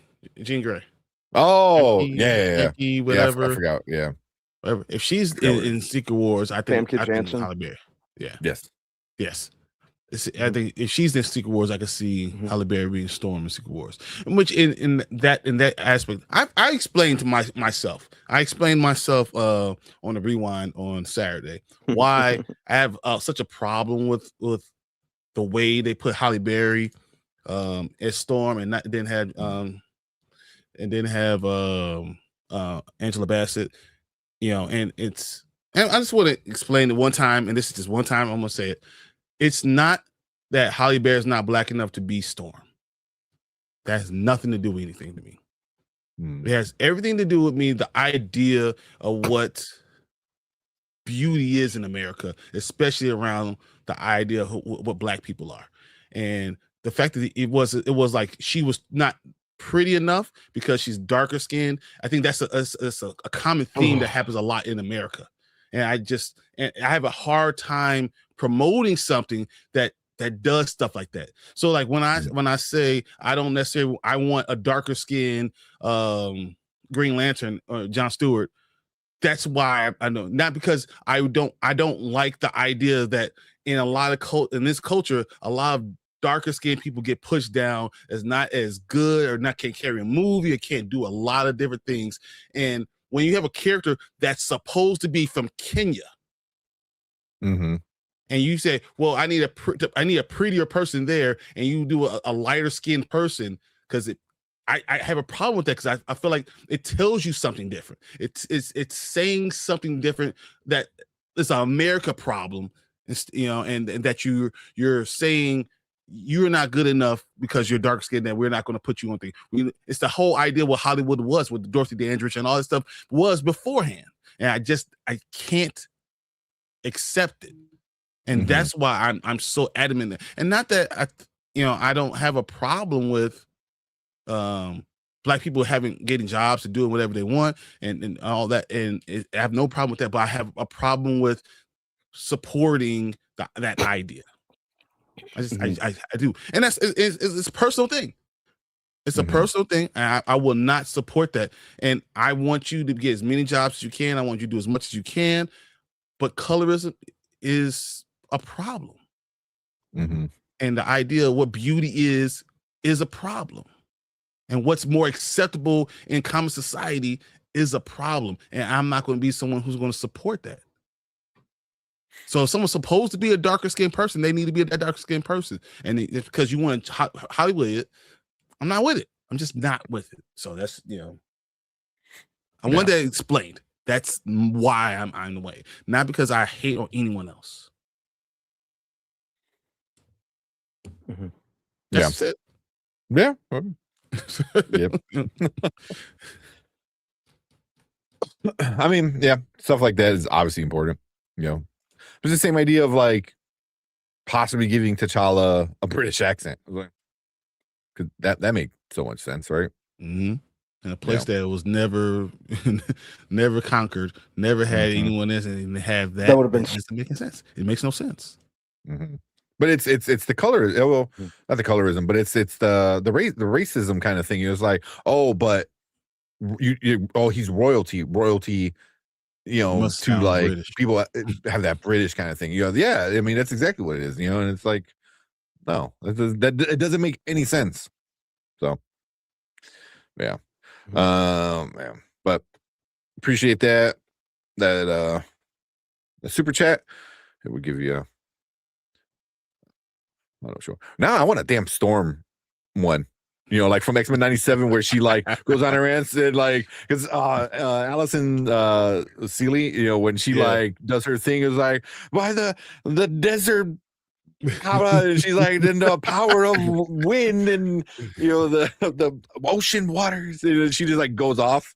Like I need that clip where she just like, this is like fucking awesome. Man, yeah, but we'll give you one. See you. Since we're talking about Princess Bride, we'll give you that one. Hello. My name is Inigo Montoya. You killed my father. Prepare to die. That's a good one. Oh man. I think Brian's muted. Make sure I wasn't muted. When I was trying to do video, it wouldn't let me do the video and talk at the same time. So I was like, let me just try to do it. Yeah. But appreciate that. Lawrence, thank you so much. I saw somebody, I think I might have missed, Rosebud said hi. So what's up? It didn't pop up in our chat, but it popped up in YouTube. Yeah. Because some of the little things that the vertical doesn't pop up in StreamYard, which is weird. But, yeah, that's interesting.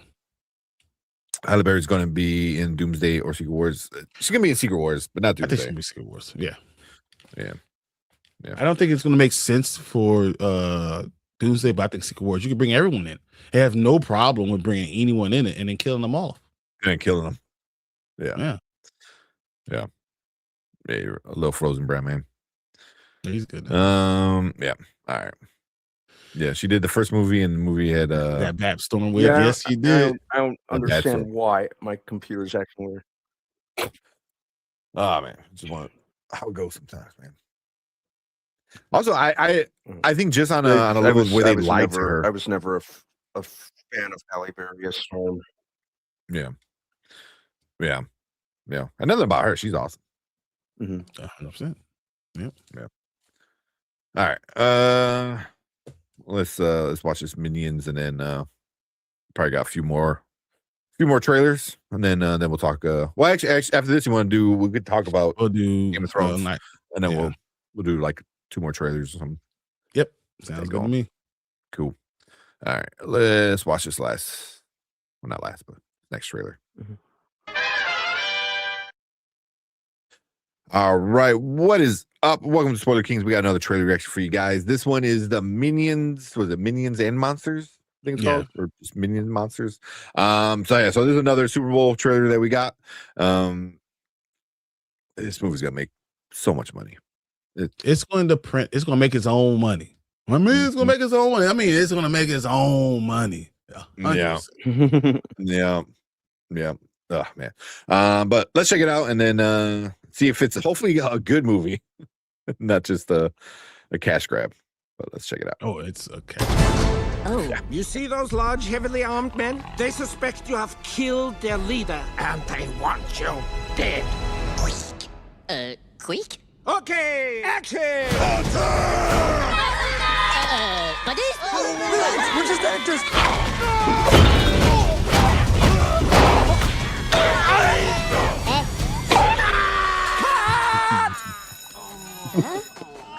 That was perfect. You wrote a monster movie? Si, con bigger kaiju. Arr, arr. What are you going to use for your monster? Aha.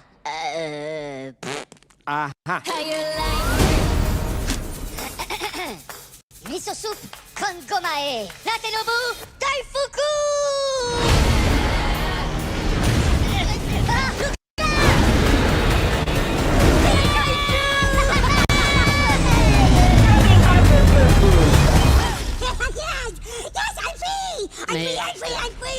Soli pica monstra.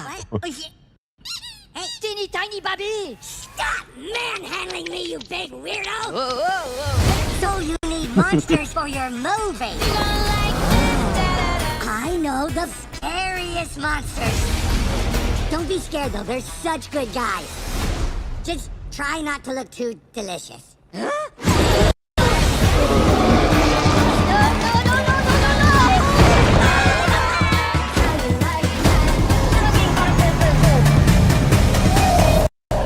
Aw, let me get cute.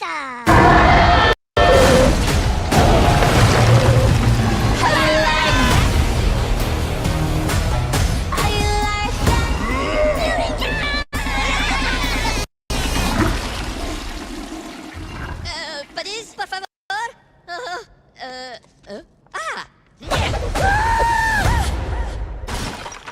Why do you go through so much toilet paper? How did it flush? Sand. I'm not asking this to be like a smart ass or to like poke fun at anything, but what number is this? Oh, the franchise or just Minions? It's of Minions of the franchise. That's two different things. The franchise. 7 or 8. How many of them are there? I think this might be so 8. many of them, right? I think it's this. I think this. I think it's 8 because I think it's the third Minions. Mm-hmm. So this might be 8. So many of them. Yeah, it's like the Fast and the Furious of animated movies. I'm a bet said that's a bad buddy. Oh man, it is like the Fast and Furious of this animated franchise because they're doing stuff. When did they know magic? They walked the earth for thousands of years. They learned magic. Does that not make sense? Yeah. I don't know. That kind of doesn't make There's sense. so many of them. So this is gonna be number 7. This is number 7. Okay. So there's 4 Despicable Me's, and then this is gonna be the third Minions movie. Yeah, man. Yeah. So I know, Brian, your girls are a little bit older, so they probably won't get as excited as like my son, right, who's like 3 he saw this trailer, he's like, oh, and he's like just instantly like, we go. I'm like, okay, when it comes out. He's like, he started crying. I'm like, it's not out yet. I can't take you to go see it. You know, like he wanted to see this right now. You know, and he's just like, Minions. So, yeah, man. I mean, this movie's gonna make so much money. This is probably gonna be $1 billion, if not very close to $1 billion. I say it makes $800 million. Yeah. Once again, it's gonna have a hard time because a lot of stuff was around it. Yes, yeah. You know, the nostalgia is gonna be Toy Story 5, right? Minions is gonna be there. I mean, there's gonna be a lot of Supergirl stuff. I mean, there's still Masters of the Universe still gonna be doing it. There's gonna be a lot of competition for the dollar. So I'm going to think I'm gonna go and say this is an $800 million movie. Yeah. Mm-hmm. Yeah. Time to stop. Time to stop.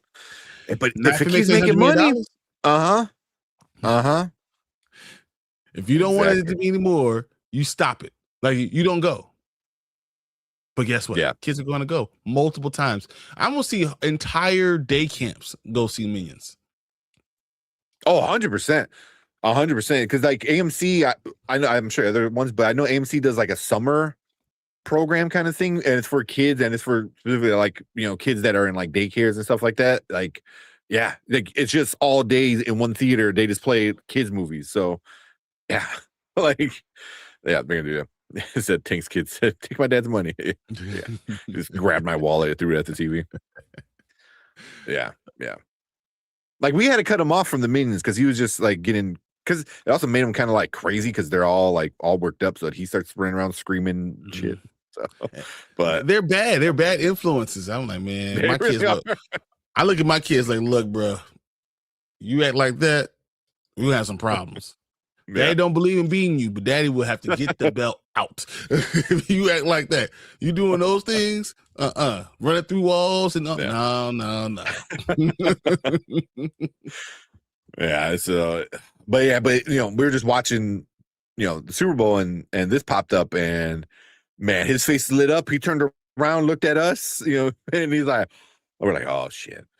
So, yeah, here we go again. Man, this is, you know, and that's a 3-year-old. You know, can you imagine like, you know, like teenagers, you know, if it's anything like the meme that was going around in the last movie, the Gentle Minions or whatever that was. Yeah, you might get something like that again. Yeah, this is gonna be stupid. Yeah, so but it doesn't look horrible. It doesn't look horrible. But I don't even know where it's coming from though. I don't know any of this stuff is actually happening. I have no idea why we're watching it the way. Why are they acting the way they're acting? I have no idea. She's like, I'm skipping that day when kids take over. Take over. It's usually like in the middle of the week, you know, like when everyone's at work and kids are at the day camp. So, yeah. No, you're gonna go out there. You go in there with your lady. You think you're gonna watch a nice movie, and then you get there and there's 8,000 kids. You're like, okay. Yeah. Exactly. Oh man, but yeah, this is gonna be a big one for sure over the summer. The reason why we talk about the money that we're talking about, these movies, none of them are gonna make as much money as we think they're gonna make because there's so many coming out. Yeah.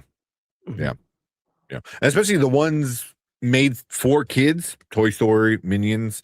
That's gonna take a lot of money, man. You know, because it's gonna be hot out.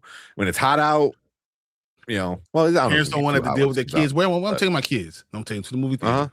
Give them some popcorn. They'll shut up for 3 hours. Yeah, that's happening. You can take a little nap, hopefully, or at least sleep with one eye open. So with the kids, but cool. That's the new Minions and Monsters movie. It's coming out this summer. So we want to hear from you guys. So if you're watching on the replay, leave a comment down below. Let us know what you think about this trailer. Did you like it? Did you hate it? Is another goofy Minions cash grab, which of course it is. Yes. But are you gonna go? That's a better question. Are you gonna go? Because I feel like a lot of people are gonna go see it. So but hit that like button, hit that subscribe button right down there. Come and join us because we're probably gonna review this when it comes out. You gotta. So, got to. But yeah, we appreciate all you guys in the live chat. You guys stick around because we're going to move on to our next topic for the night.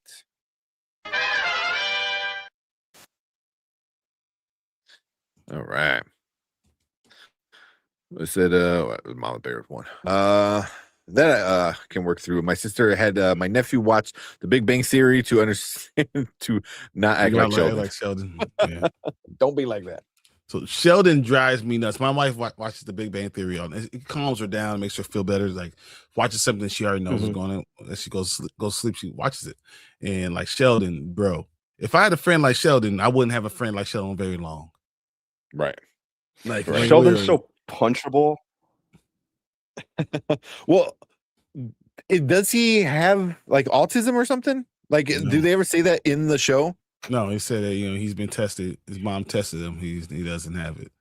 He's just really smart. It's really smart and an asshole. Smart an ass. asshole. Yep. Yeah. Very self-centered. Yeah.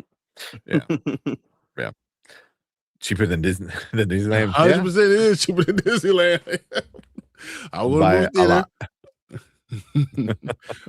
When I don't know about you guys, how you are taking. I take my kids to Disneyland or Disney World, and it cost me somewhere around the cheapest one I've gone. It's been about $2,800, and the most expensive one has been somewhere around $5,200. Like, yeah. So because your kids are older, you have to pay for them. I'm still, granted, like it's under 3, they're free. So when we go later this year, he's gonna be, 2 in 11 months, so we at least have one last free one. But that's what I heard, man, because like once they're a certain age, like you don't want to wait in line, so you got the fast pass. But that's the thing, like they were talking about it. I don't get too much into it. It's the worst fast pass. I never buy the fast pass because it's the worst. It's so bad. It's so you bad. You choose rides to have the fast pass on. It's the worst. And then like, so well, you have to have like a fucking degree on how to use it, because like you can start reserving things at 7 at the park that you start off at, but and then after a certain time you can do this, and then every 2 hours you can reserve another ride up to 3 until you use the first ride, and then you can reserve it. It's like, why is it so fucking complicated?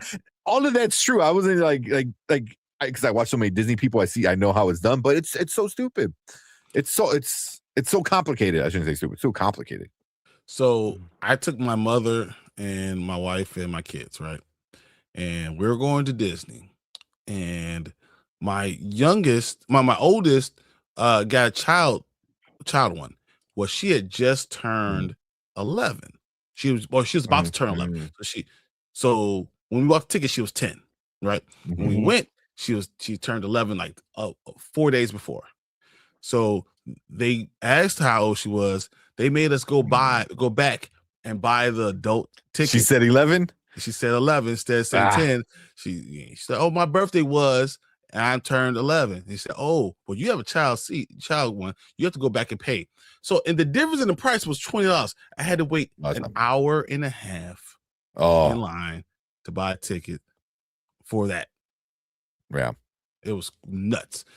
You know, then you get in there and you want to buy souvenirs, and if you're going to be there all day, you got to eat sometimes. You want to get fast pass. And then if you go multi-days on the park, a multi-day park is like $280 per person. Yep. That's 5. 280 times 5. No food, no souvenirs. That's just park. That's just getting in. That's not including parking. You still got people parking. Yeah. Well, they said an average week. Well, I know me and you, we don't stay on property. Staying on property shoots it up even more. Granted, you get some benefits, but they said the average cost for a week, 5 days, 4 nights, at Disney, is $8,000. That's the average cost if you stay on property for a family of 4. That's just 4 people. It's crazy how expensive it is. But I mean, that's the thing though. I was watching this one guy who used to work for Disney, and now we have the new CEO, and he's a parks guy, right? Which is cool. But they go off of the whole like AMC kind of thing. It's like they want lesser crowds that are going to pay more money because it will make them feel special. You know, so you buy the fast pass because so many people are not going to buy it. So now the people who can afford it feel like they're special, you know, and stuff like that, which like Magic Kingdom, I feel like, you know, you kind of need a fast pass depending on the day, but you know, you'll be in line trying to see one of those princesses for 2 hours. Yeah. So I mean, it's stupid expensive, but that's why for us, like me and Eric have figured out, like we do a lot of the free stuff, man.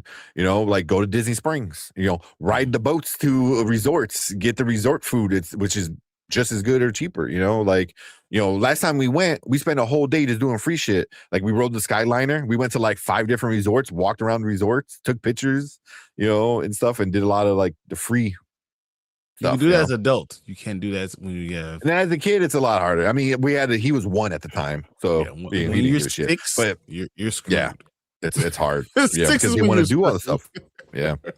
Yeah, they want to meet all these people and do all the things. I'm like, oh. So 1 second. My 9-year-old is 5'3.5". She says 5'4". She's 5'3.5". My 9-year-old. My 11-year-old is about 5'2". My 9-year-old was a size 10.5 shoe in women, and my 11-year-old now was a size 8.5 in women. So they're like, my wife and my kids are all like the same height, exactly the same. So it's like you and then all of them for now, at least. There's just all 3 of them right there, exactly the same. And then in 4 years, Ashley's gonna be the shortest person. 100%. But they steal her clothes now. Oh, it's crazy how they steal her clothes. Like they just go in there because they wear the same size. So they just Ashley's like, "Isn't that my clothes?" Like, yeah, it used to be your clothes. Yeah. So they're right. There you go. At 9, you know, I take them into some of the stores, and you know, there's some shorter people, you know, 5'1", 5'2" in my stores, and my kids tower over them. It's just what it is. They're monsters. They really are. Yeah. Well, I know it was after the stream. I know I was it I think you're young, yeah. She came down and she was like, and so you're sitting on a chair, obviously, you know, at a standard like desk, and she was like your height sitting down, you know what I mean? And that's, you know, you being, you know, taller too. So yeah. So yeah.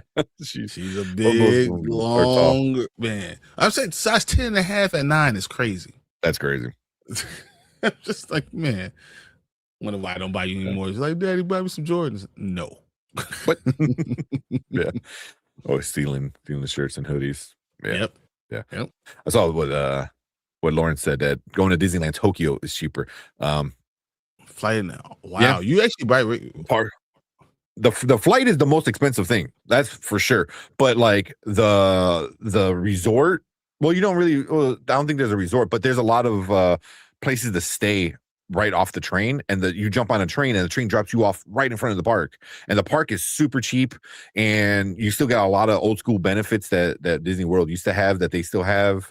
It's cleaner, you know, and stuff like that. So, and you got a lot of cool rides. So that's one year I want to do that. It might be cheaper for me, especially because when we fly, like if I ever go with my mother-in-law, which I don't plan on doing anytime soon, but if we have to do, we have to go first class. So then I'm paying $800 to $1,200 for a first class ticket to Florida per kid. Yeah. What? No, we're driving. Exactly. Get a car. We're driving. That's what we're doing later this year. Yeah, we're gonna be driving down to Florida. Hopefully, we do every year. Who knows what happens by the end of this year? If Florida's still there, maybe it's a seed. Yeah. Jeez. Oh my god. Yeah, go to Tokyo or China for that. I did want to do the Tokyo for sure. You know, I mean, for many reasons besides just the Disney. Like Tokyo is just like on my to-do list. One, I want to do the Totoro, like Studio Ghibli has their own like land. I heard it's crazy packed all the time, every single day. It's this stupid packed. But I do want to go there. So right now, my dad talked to my wife, and they're planning. So I can't remember. I think it's the Rams are playing San Francisco 49ers in Melbourne, Australia, and they're having a team tickets. So like to go to the game and flight and everything is like $1,100. Okay. So now apparently we're all going to Australia. It's a freaking 18-hour flight. Yeah. You were just talking about that the other day too. I was like, well, I never said okay. Apparently we're going. That's what he's got a lot of sleep, man. That's a lot of sleep. I don't know if I can sleep that long. Well, stir crazy. Yeah. Hey, we might be doing Spoiler Kings live from Australia because I might not be able to come back. Because I don't know if I'll get back on the airplane after the 18 hours being there. Yeah. See, that's the thing is like you have to, for me, like for a long flight like that, and for someone like say like Tokyo, like it needs to be longer than a week. You know, like I need to make it worth my while for like the long ass flight, and then you know the expensive long ass flight. You know. So you got this layover. So what it is we're going to LA. It's supposed to be, so it goes to LA and you stay in LA. It's 2 hours in the airport, and then you're getting on the plane. You're flying straight from LA to Melbourne, which is about 16 hours. Yeah, that's and you're just over water the whole time. You're not nothing even like to look at. I'm like, but if I'll pay extra money to be. I need a 2-tier airplane that I could freaking go downstairs or something. I would probably go stir crazy. I'm scared. I'm getting anxiety talking about it right now. Get that Air Emirates, man. There you go, dude. But those seats are so small too. I'm gonna need like to take a Ambien and knock me out and wake me up when we get back. Yeah. It's like, man. Oh my god, that's gonna be crazy. Oh, my anxiety level just went through the roof just talking about it. Oh man, I would say get a private jet, but I don't think they even do private jets that far. Would you want to be in a private jet going over all that long? Yeah. Would you even trust? I want the biggest plane I could find. Just because I think Air Emirates has like a double decker plane. I'm pretty sure they do. So yeah, Air Emirates is like all that crazy stuff. I don't do drugs, but I'm gonna have to do some drugs to knock me out. You always said take some gummies, man. Take some gummies and have a bunch of movies and TV shows ready to go. But I don't want to be tripping in the middle of a plane that far away from me. Once again, over the who's gonna stop me? And then how do one that like calms you. Do the one that calms you down. Right, would they be unfolded by exactly? Like my arms. Those seats they look real comfortable because like this little thing lay down to it. Man, I don't know, man. I don't know how Brandman did it, you know. Going to South Korea all the time. Bro. We might have to figure out. Tylenol PM was my best friend. Yeah. Tylenol PM. Man. A lot of Tylenol PM. Oh jeez. I thought it was going down. The turbulence for an hour was rough. Damn, for an hour. That's rough. Yeah. I forgot. I think because I went to Peru, so we went from Chicago to Atlanta and then Atlanta straight to Lima. I want to say 14 hours. I think that was like 14 hours. So something like that. My fear is going to sleep for the full 8 hours, waking up and knowing I still have 6 hours I'm in the air and me going crazy. Yeah, it sucks. Yeah. So like me going to Peru, that was the first time I ever on a plane ever in my entire life was from Chicago to Atlanta, and then we jumped on another one right from there. So the first time ever like on a plane was like, or my second time technically, was like that long ass flight. But that's what I did. I remember falling asleep, waking up, and I'm like, man, we're only halfway there. Oh man, I had my Game Boy though. I had my Game Boy. That shit that play. I played all Pokemon. It's funny because if you had that right now, you probably could afford to go to Australia just for those games. Which is the games I still have my Game Boy. I was looking for it. I wanted to put it up here with I have the Game Boy Pocket. You have with the Pokemon games? I think I have Blue. Pokemon Blue. Yeah, that was not worth too much. I think the Game Boy Color was the one that was worth some more, or the OG one. OG. Yeah, but all right. I'm gonna take some melatonin, some gummies, and then I need you to knock me out. I need someone to knock me out, like literally. Go ahead, right on the jaw. Don't let me know what's coming, but do it. Yeah, just do it. I would not be mad. Yeah, or like everyone else is sleeping and you wake up and you're like, "Where's Dad?" I was like, "I don't know." And then you wake up, it's like they had to like lock you up in like the downstairs. That'll be even worse than I'm locked up in the middle container. Oh my god! Like,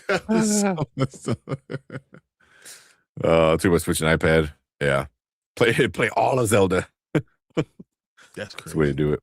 That's the way to do it. Did you watch Knight of Seven Kingdom, Brandman? I watched most of it. Oh, you didn't watch the end? No.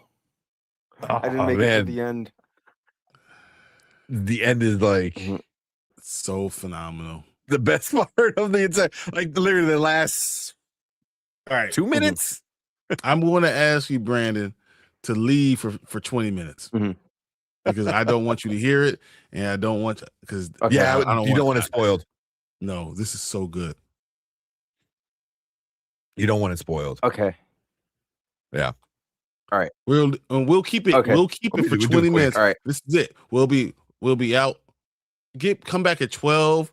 Actually, come back at 12:10, and we'll be ready. Okay. Yeah. Okay. All right. I'll take off. I'll be back. All right, or just go put us on mute or something.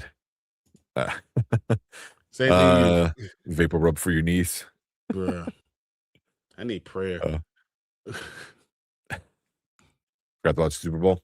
Oh, it came out on Friday, I think. You Right? forgot to watch it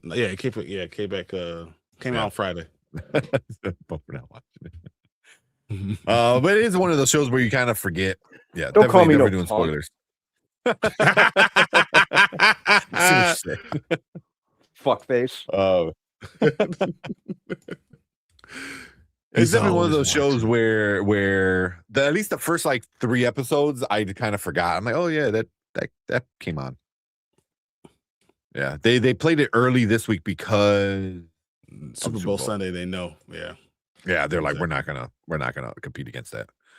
All right. Well, we'll jump right into it. We'll talk about it. So if you haven't watched it, there's some big spoilers in it, for sure. Like Mama Bear said, spoilers ahead. So it's better. It was better than Super Bowl. It was much more entertaining than the Super Bowl. Yeah. But all right, let's get right into it. We don't have Brandman waiting for too long. Yeah, let's do it. Let's go. All right, what is up? Welcome to Spoiler Kings. My name is Tank Kramer with Brian the Grizzly, and we're going to talk about the Night of the Seven Kingdoms, episode 4. I believe it was just called 7. 7. Yeah, so just a little recap. The end of the last episode, one of the Targaryen princes was doing some mean shit to the little actress lady that Dunk kind of had a crush on. And Dunk came in. Well, Egg told him like, oh, come help. Right. And then Dunk came in. Calls him and sets him up. And when Tansel is literally, getting destroyed, breaks her finger or something like that. Yep. Dunk loses his shit, man. He punches him and then kicks him in the face, like while he's on the ground or some shit. So, it's interesting because that's how it ends. So Dunk is so big; he's so much bigger than everybody else, but he has no fighting. He's never fought anyone before, so it's interesting to see. I can't wait to see what actually happens all the time with him. Because he's never went against anybody. So how's that going to happen? Yeah. So, we're going to deal with all the consequences of his actions in this one, and it's going to set up a lot of the stuff. So, if you're watching on the replay, if you didn't watch the episode yet, hit pause, come back, and join us because we're going to be talking a bunch of spoilers, and there's a big spoiler in this one that was very, very entertaining. But yeah, we'll just start with our initial thoughts. What you think about the episode, Brian? It was incredible. It was a lot of setup. And it was a lot of explaining of things like, why are we talking about a Night of the Seven Kingdoms? What's the whole importance of 7? Why is this episode called 7? I thought the beginning when we were talking about well, first of all, the combination between Egg and Dunk at the beginning, he was so mad at him, and you can see him being mad at him. Yeah, you can still feel a twinge of him caring. Like he wants to be mad, but he wants to tell you how mad he is, but he doesn't want to totally be upset with this kid because he honestly that's his only real friend. At least that's what we thought at that point. They're the only one who stuck by him. I mean, really took care of him in a lot of places, a lot of ways, and then. It was weird because if Egg knows who he is, then why would he call Dunk? I know. That's I get so mad at Egg. Like, why would you call Dunk, man? It didn't make any sense. But then as you're going through all the layers and Baylor calls them in and Maker has to be there and all that stuff, and all the way they respond was just really, really interesting. Darren, what he did, that was really interesting. And then came back and apologized later. It was so well done. The story made sense and I was following it. But then at the end of the episode, bro, everything I saw at the end of the episode was so good. And then how the teams were set. I love it, man. I love this episode. Yeah. I think I was reading that this episode like broke an IMDb record or something for like one of the higher rated episodes. for the show, or because it was a 9.7 out of 10. It was just this episode, which makes it the third highest rated Game of Thrones episode in general. So yeah, so that's crazy. Without but yeah, action. it's such a entertaining episode because without action, really, Yeah. but it's setting up what the consequences, and we thought we were going to get like this big fight or something like that, and instead we get the setup for the big fight, which is very entertaining because we get was it Baelor, right? Baelor, the Baelor at the end, the one Targaryen. Baelor. Well, there's a lot of Targaryens, right?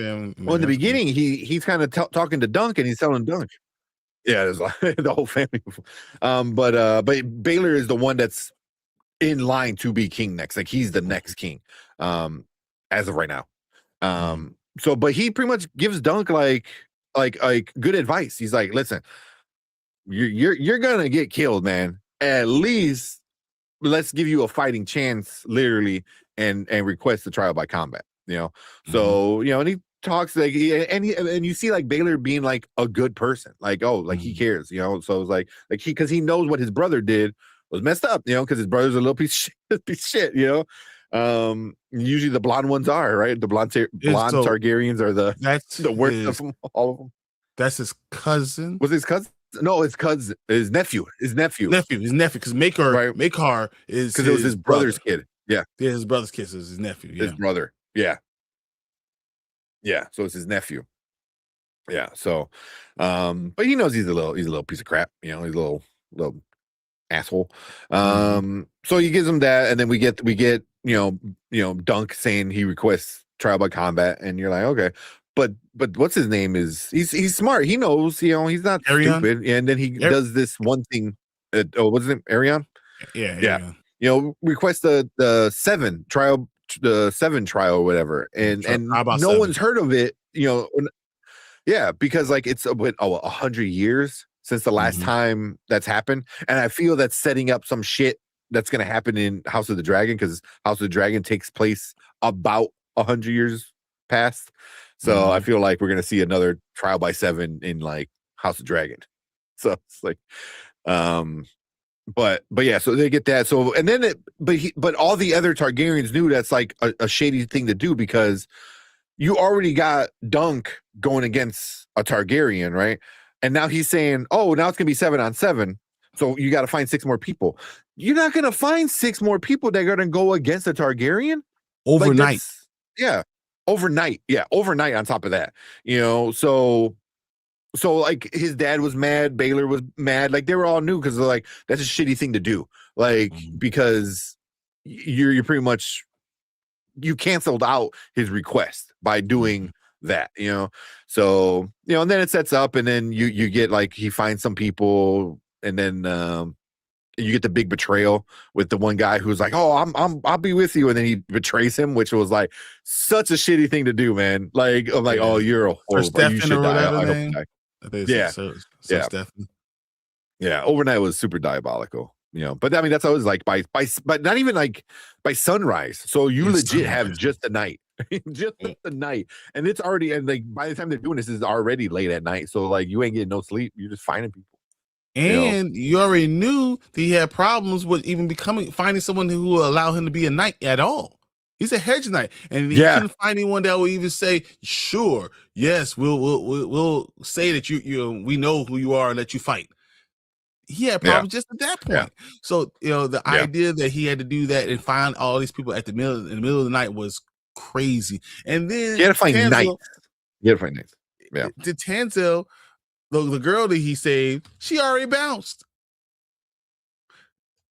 Yeah, I mean, I don't blame her though. No, I mean, yeah, she had to bounce. I don't blame her.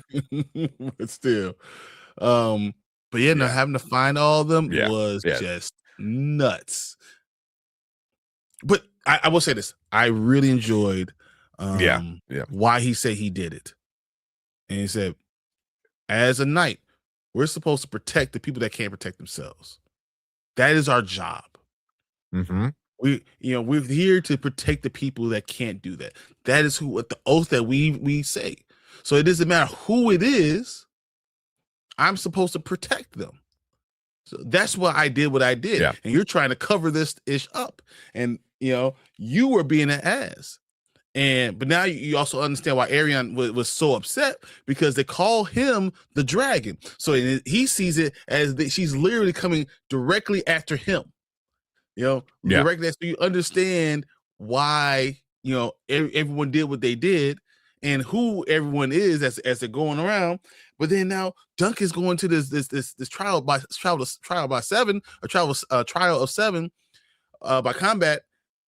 Well, he's never been in combat before. Yeah. He's always been a squire. This is his first time doing anything. So he's literally going from like 0 to 100 like real overnight. Quick. Yeah, real quick. But I mean, like he's big. Yeah. He's strong. He's fast. He's everything that you would want. Like, it's literally like saying, putting everything you want inside the body and saying, but you don't know what you're doing. But he has a puncher's chance because he's just bigger and stronger than everybody else. Yeah. And hopefully, because there are some people that joined him. There's a few people that joined him. I mean, one dude betrayed him, so his cousin was like the guy they were drinking with. I'm so bad with names with this show. Sir Stefan's yeah, is the one that betrayed him. But his cousin was like Sir Stefan's squire. So he kind of like, he's like, F you, because he went over to the other side. So he had to get knighted, which was interesting. Because I'm like, that's ballsy, man. If Raymond gets knighted, knowing that he might go against Targaryens before he even knows what's going on, and realize that's only 6. And you're still one short. Yep. You're still one short. And I love the speech that Dunk kind of gave, and it was like, oh, is anybody gonna come and stand up for what's right? And everyone knows he's in the right. But just they're afraid to stand up against the family, the Targaryen family. So the one thing I didn't like was the one dude stands up and all this tension's built, farts, and then he literally just farts. I was like, I don't know. I'm like, all right, it's kind of but that's what people do. Yeah, so them. yeah, like, oh, you're a loser and stuff like that. So the whole time I'm like, who's gonna pop up? Because I knew somebody's gonna pop up, right? I knew somebody had to pop up. I thought it was gonna be something. Did you think it was gonna be like someone like callback. Egg? Like Egg was gonna have to do it, and then they were just gonna protect him. So they're gonna go 6 on 7 with Egg being the other other knight because he's a squire. Yeah, that's a good one. I didn't think about that, but I thought it was gonna be more of a callback to maybe like somebody. We see somebody young, coming in, but or somebody's like father from Game of Thrones, the main Game of Thrones. What's up, Dre Mac? What up, Dre? Hey, I love a couple of your shows that you've done. I really love the one you did with the comic book. Now that was the comic book explain guy. We were talking about that off stream, on stream. Yeah, that was a fire show, man. Big ups to you, man. That's great for sure. I know we gotta get Dre Mac on, man. Talk some stuff. Oh, 100%. I love to talk. Yeah. Man, real quick. She said, took a side deal was a sucker move. Oh yeah, big time. Dunk's speech was powerful. It was. Yep. It was. Yeah, I hated that part. I hated the fart too, man. I hated the fart. Everyone's saying, "What's up? What's up?" Very true. Yeah, we got to do it. Yeah, man. Yeah, man. You just got to tell the time and place. I'm on here all day, all the time. And right now, I'm free because I'm on leave from work. So yep, we got to figure something out for sure.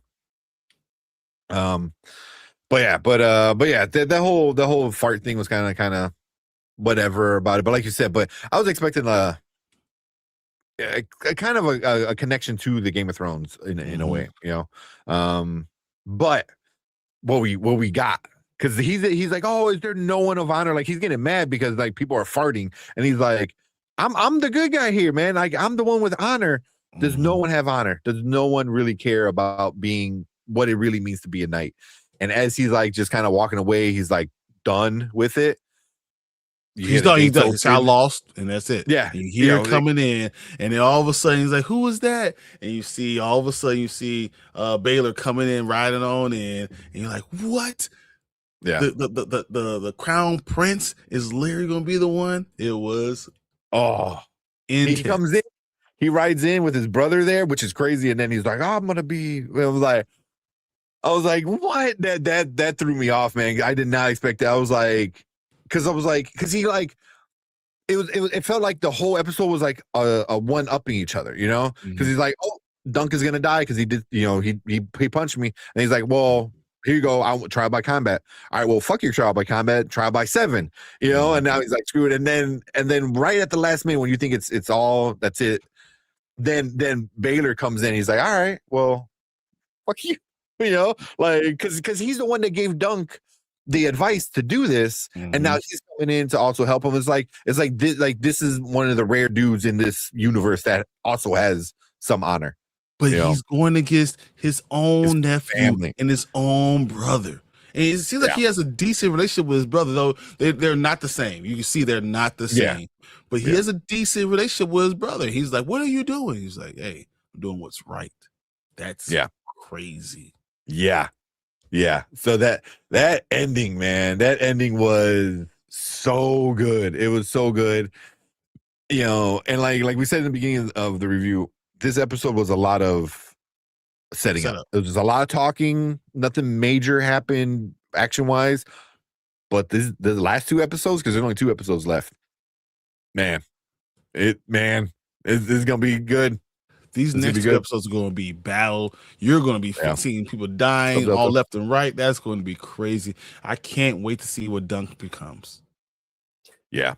Because I feel like this is going to be the start of his like ascension or whatever it is. It becomes like the beginning of his like legendary story. You know why he's in books. You know, 100 years from now, kind of thing. You know, this is the start of it. You know. So can I ask you a question though? Real quick. Who do you think is going to die? Ooh, a lot of people, man. I think a lot of people, you know. For Egg to be gonna have to be king one day, who's going to have to die? Yeah. Because I wonder if Aaron kills Baylor. I wonder if that happens. Because he's a little, like I said earlier, he's a little piece of shit, and he's a cheating piece of shit on top of that. So I could see him killing it. I could see maybe even the brother. That would be an interesting twist, you know. Brother like kill Aaron, his own brother kill his brother. But then if he kills him, guess who's next in line? You know what I mean? So there's a lot of reason for Arian and Maker to want to possibly kill Baylor. You know, I mean, also don't forget it's Game of Thrones, so you got a lot of killing to become, you know, the next king. So I wouldn't be surprised if Baylor dies. I wouldn't even be surprised if like Maker dies, you know, because I feel like Arian might kill his own dad to become king, you know. But this is gonna set up. This is gonna be a bloodbath, man. This next episode I feel like is gonna be a lot of blood, a lot of killing. Because now you got 7 and 7, you got 14 people just in the pits. Just doing stuff, and you start off with a joust, and you're just going with knights, and you're literally then you're going right into hand-to-hand combat, and it's to the death, and that's going to be nuts. That means we're gonna have someone on Duncan's side that's going to die too. Oh yeah. I mean, you got a guy who just became a knight, and does he kill his brother, his cousin? Does he kill his cousin? Yeah. So yeah, it's gonna be a lot of interesting stuff. So Delta Dan said, "I wish I didn't know because I read the books." Okay. So I mean, obviously, if you know the stories, I mean, it's a prequel, so you know, I'm sure a lot of people know, but I don't know. So this is all new for me, and I can't wait. I can't wait. Like I honestly can't remember the last time I was this excited about a Game of Thrones episode. It's been about 12 years. I mean, I like the Battle of the Dragons in House of Dragon, like in the beginning of season 2, I think it was. Like I was kind of excited for it, but I wasn't like excited as I am right now. I don't know if I was excited as I am now. Yeah, The Red Wedding. Is that even then I didn't know that was coming. The Red Wedding was like, oh, so a surprise. Bad Over the Bastards, I was kind of like hyped for. But yeah, but like I'm super hyped for this next episode. Yeah, because it's gonna be good. It's gonna be really good. Yeah. You got anything else, man? Or who do you think might die? I think Baylor doesn't die.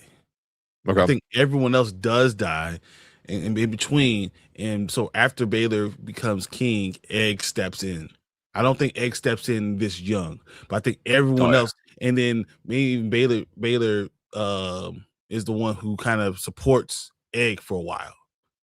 And grooms him to be the next person that be comes a good person. Yeah. I like that. If that comes out, then and it's funny because they Dunk is now going to be the one who watches over Egg as he ascends to the throne. Kind of be his little personal like protector, basically. Yep. Yeah.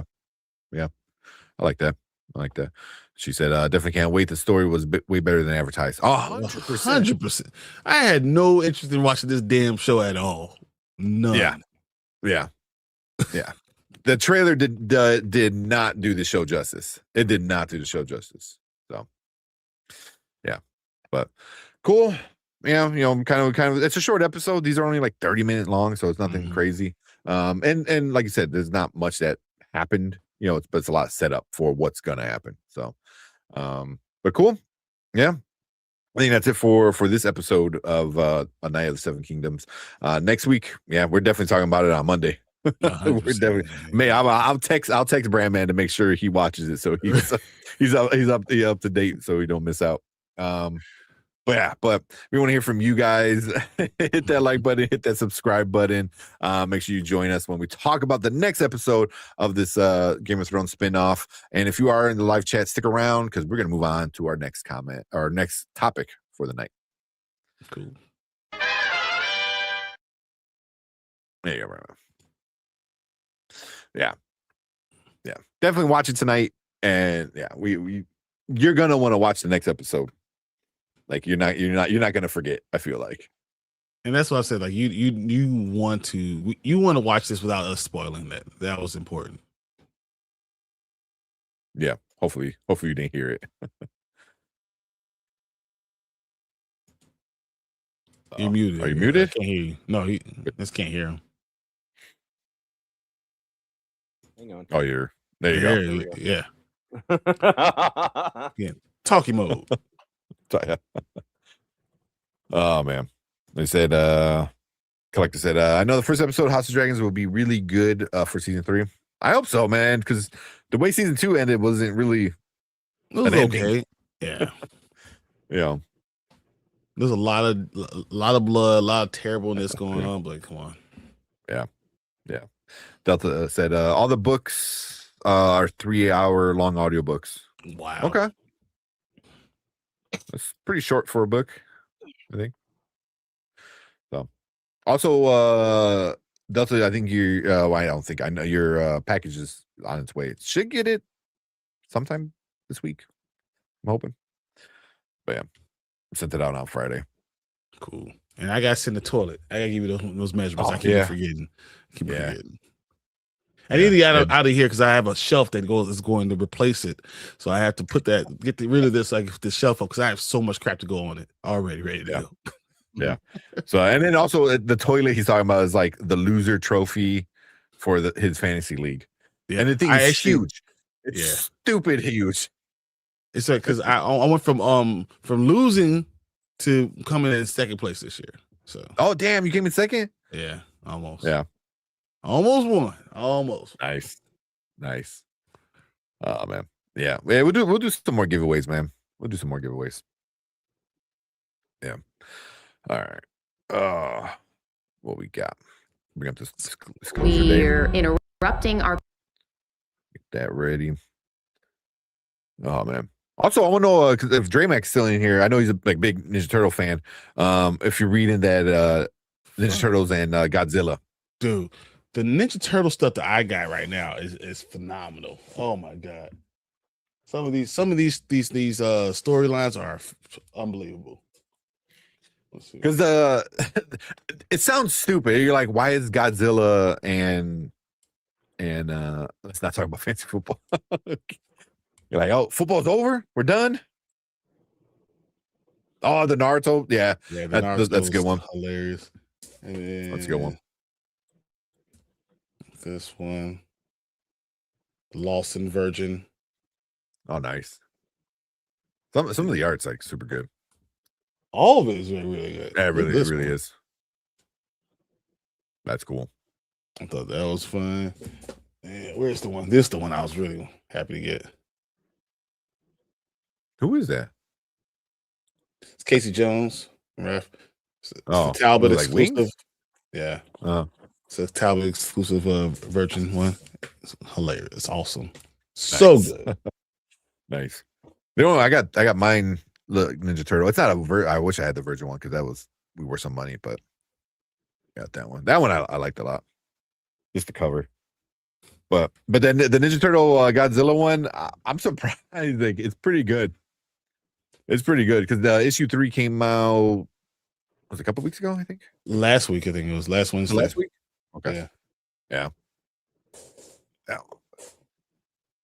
Pretty fun stuff. Oh man, the first episode season is going to be the bloodiest sea battle. Oh, if they start off the season with just like a crazy sea battle, like that'd be pretty epic. That'd be pretty epic. And people are gonna die like left and right. People that we've cared about. Yeah. Who should play Barney in The Simpsons live action? I got the perfect answer. Who? Bert Kreischer. He's not fat enough. He's too in shape. No, he's fat, man. He's fat. He's not Barney fat. He's not Barney fat, but I mean, you get him drunk. I mean, he likes to drink anyway, so and he can get fatter. I'm sure, like, you know, he just stops working out for like a week and gain like 40 pounds. I gotta watch the show. I heard the show on Netflix is pretty funny. So I did hear. I just been because I know it's like kind of loosely based on his like own life, you know, with his family and shit. But honestly, I've been kind of stepping away from a lot of that. The comedy scene right now is just like, yeah, a little too much. It is what it is. Yeah. Oh man. All right. Let's check out this. This is the new one, right? Yep. The new Disclosure Day. Supposedly. That's what they told me. Said 1 day ago. Oh, nice. I haven't seen this one yet, so I don't even remember it showing up during the Super Bowl.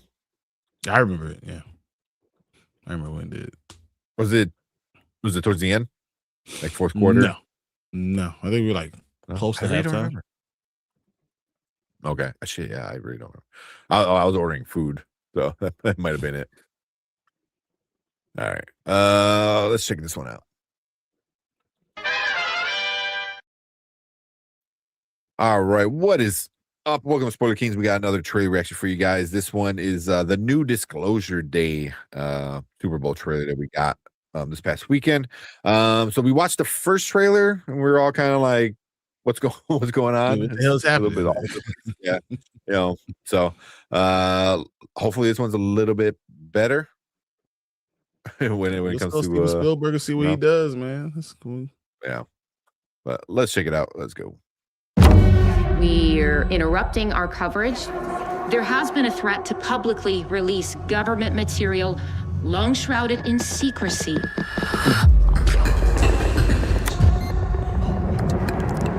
Are they people? No. Do you think there could be others? People have a right to know the truth. What are you gonna do? Full disclosure to the whole world, all at once.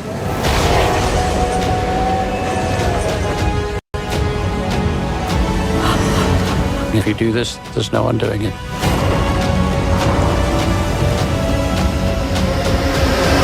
there will be no other day like tomorrow. The spaceship.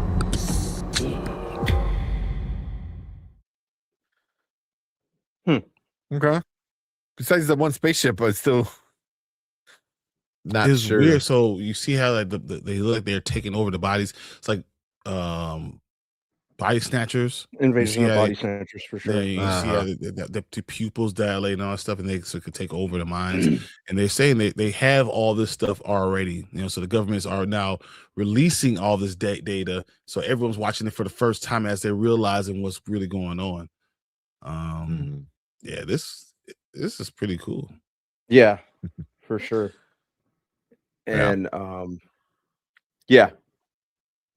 The fact that they're keeping it, like, playing it close to the chest, it's kind of giving me Super 8 vibes, where you don't really know what's going on. Like it's giving me Super 8 and Nope vibes.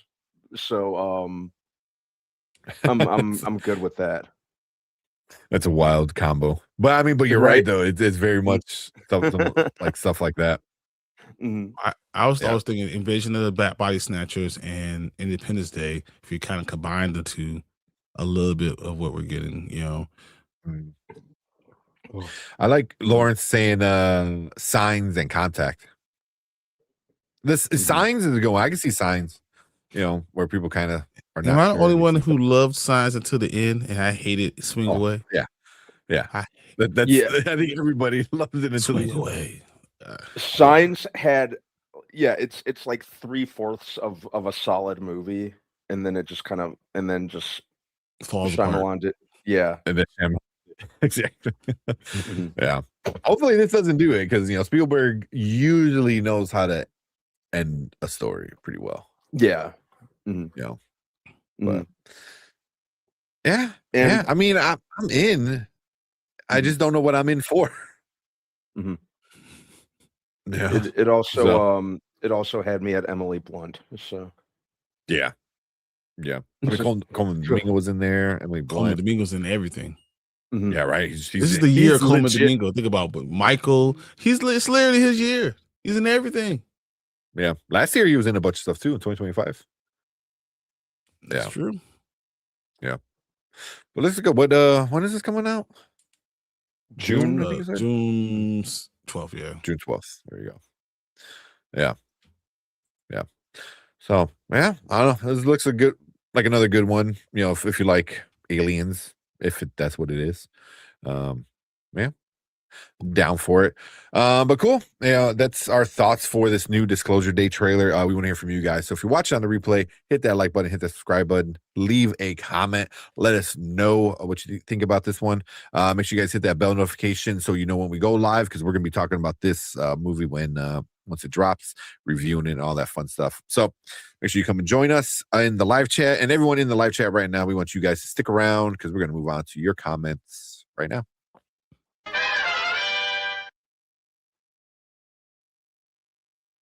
All right. So I'm trying not to lean too much, man, but my knee's starting to bug me. She kind of pushed me today because it's my 4th week. So it's like, it's the start of the new phase. So start bending your knees. I did. Oh my god! I did like these little mini squats. I was like, why is there so much? I was like, what the fuck, man? So yeah, you in the days, baby. Like you about to. No. The camera's like real fuzzy. With your expensive. Yeah, I don't know camera. I don't know what the hell's going on with it. Like I just got this thing. You need to go into the settings or download the software for it and turn off the autofocus. That's what I had to do for mine. It's Coleman's turn. Pedro had his side. Coleman deserves it. I think he's been waiting for a long time to get his time in the spotlight, and he's going to be in the spotlight like every 3 months. Yeah, 100%. I'm so like, wow, I'm gonna make a crop circle. We were watching them, and as we were watching them, they were it was like hat folding down. Yeah, like it was being made. Yeah. Lauren said, I think he's this one looks good, but kind of gives me signs and context vibes. I said that right. Which is why we worry. That's why you worry about it. Yeah. Collector said, excuse me, Egbert. What I want to say is they're adopting the major battles from the House of the Dragon book from season 3, and they're actually had to bring in someone who worked on Titanic to help out. Nice. So they're going big. Going big with it. I don't know if I don't know. I still don't know if I like Titanic. I know it's one of the greatest movies of all time, but I don't know if I like it. But if you get somebody who worked on like the visuals for Titanic and it, like, you know, like I can see that. I can see it because like, the visuals for it are like, especially when the ship goes down, like damn. Even for that's the only thing about Titanic that I like. Everyone dies.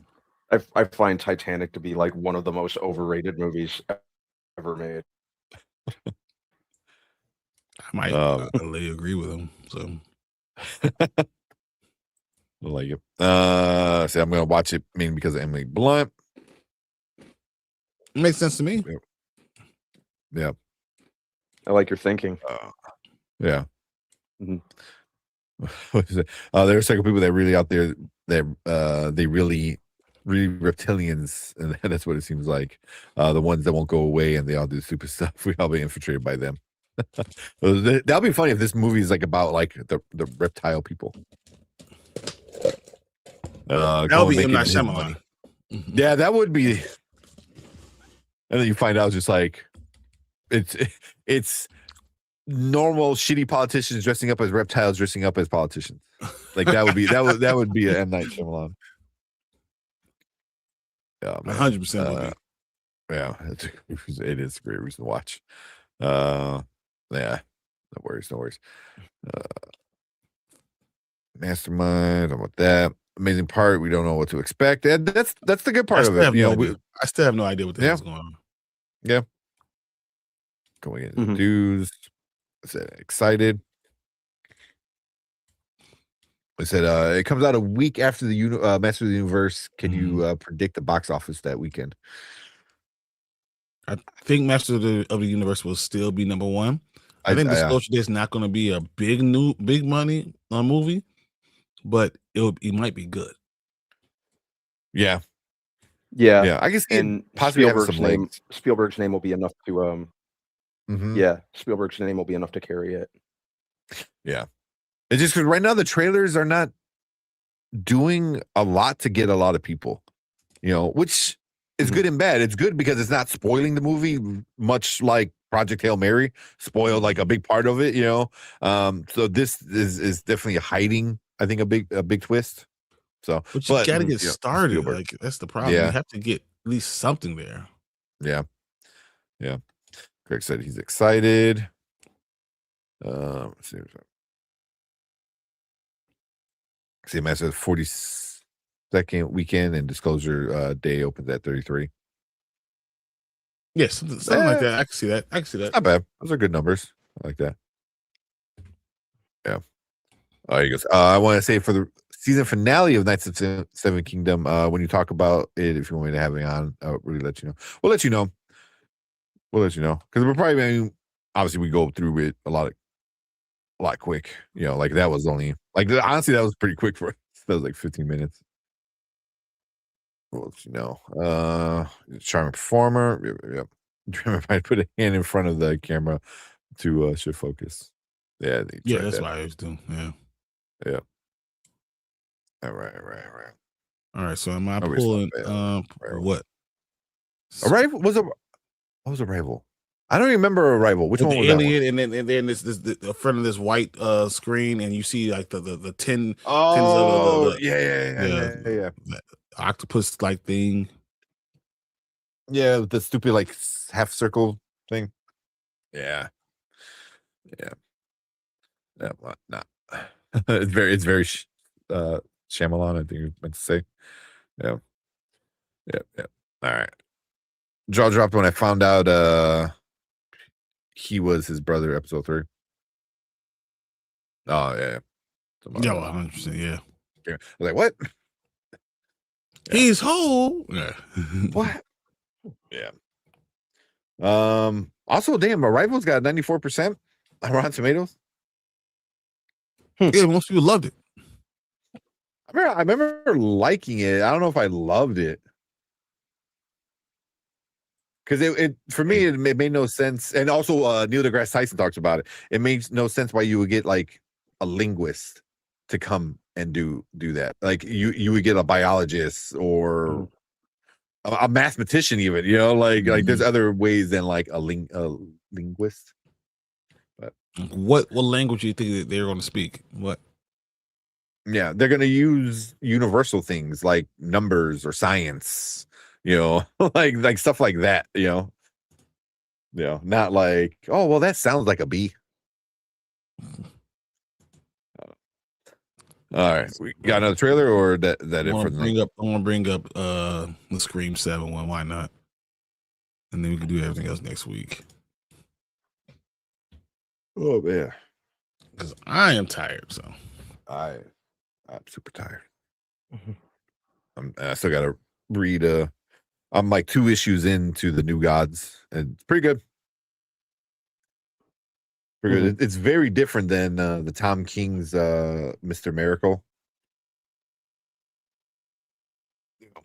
but I like it. The art's awesome. Let's do a team Thursday show. Yeah, Thursday, 100%. Yeah, not next week. I'm not even sure what day of the week it is anymore right now, bro. My days are all jacked up, man. Like not going to work and just waking up at random hours. I know the kids love it. The kids love it. My daddy all the time. This is what we need. This is what we asking for. I've been putting them down for naps, you know. So like, usually I need you to be here all the time. Oh, well, was it today? My older son, he wouldn't go down for a nap, so I had to go in there and just lay there. But usually I lay down and I'll ice my knee, you know, because it gives me like a good 20 minutes for them to fall asleep, and then I'm icing my knee anyway. Be careful. What? Daddy, I'm your best. You're my best friend. They don't got you. He got me the other day. My older son, he came out of bed and just came and snuggled right up next to me. I was like, I love you, little monster. That's great. And Erica's like, oh, you sent him back to bed? I was like, no, I did not. And you turn around, you sitting there holding them in your arms, like what? Yeah, yeah. It's gonna suck, man. When I go back to work when I go back to work, 2 weeks, not even 2 weeks. Well, the rest of this week and next week. So I go back on the 24th. So yeah, so it's 2 weeks. Don't look in the nose. You can't look at the noses, man. Right when they look right at the nose, you know, got them. It's over. Got you. Dang. Yeah. Yeah, that's how they get you. The snuggles, exactly. Were you guys reacting to the last Next Seven Kingdom? Yeah. Night Seven Kingdom episodes, or the next episode trailer? No, so we haven't looked at I've looked at that next episode trailer. I didn't even know that. I didn't watch that. Oh, I did. It's great. I didn't watch it because Brandman hasn't seen it yet. So yeah, spoil a bunch of stuff. Put Nat Geo on and they'll go right to sleep. Well, my kids love Nat Geo. So we go Nat Geo Kids, and he's just obsessed with sharks right now, which is partially my fault because I had him watch Jaws and he loved it. And then my wife is like, you let him watch Jaws? I was like, that's okay. You know, it's not that bad. And then as Jaws eats half of the, what's his name at the end, I was like, yeah. Ugh. Maybe I shouldn't let him watch that. It's all right. And actually, now every time he hears, well, he got sad when he blew up Jaws at the end. He goes, no. I'm like, no, he's good.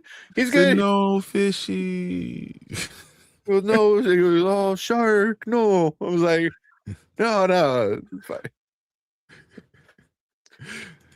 So I figured I'm like, right, like Jaws isn't that bad. I don't remember it being that bad. And then, then right at the end, he like literally eats what's his name in half. I'm like, he deserved it. He was a dumbass anyway for fucking around with the giant shark. It's okay. Shark comes back. Exactly. There's like 3 more Jaws movies, right? But he's like obsessed with sharks, man.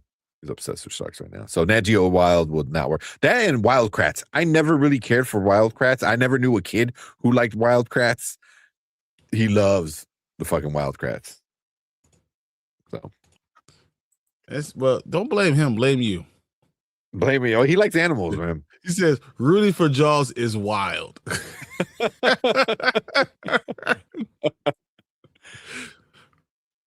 Oh man.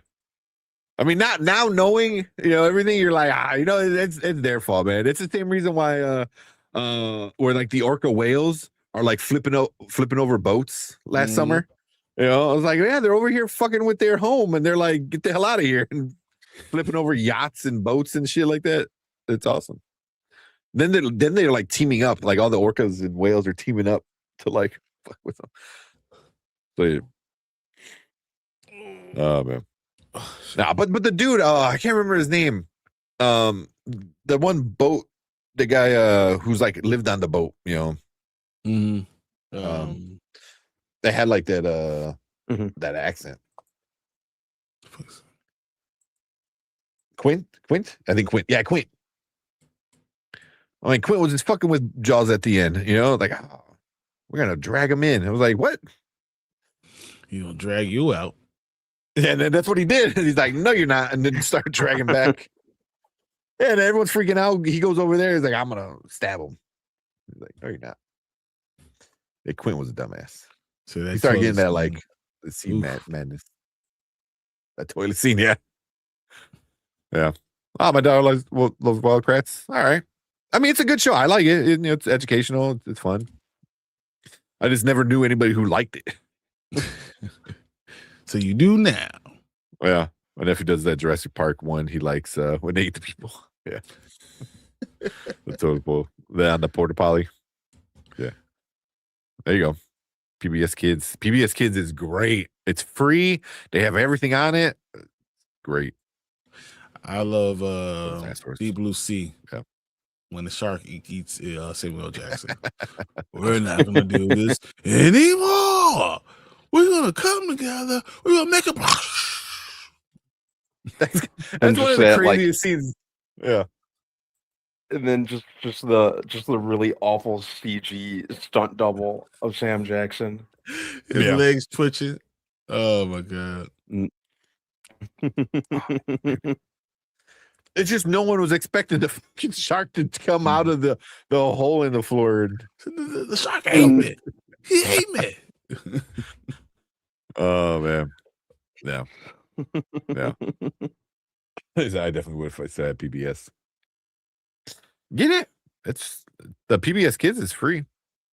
It's on the tablets. It's on my phone. Whenever I need them to watch something, give me 10 minutes. If it's on, but if it's on in Canada the same way. Yeah, can she get it? Oh yeah, because it's public broadcasting for America. So. America. I'm sure they ever. Yeah. The defunding.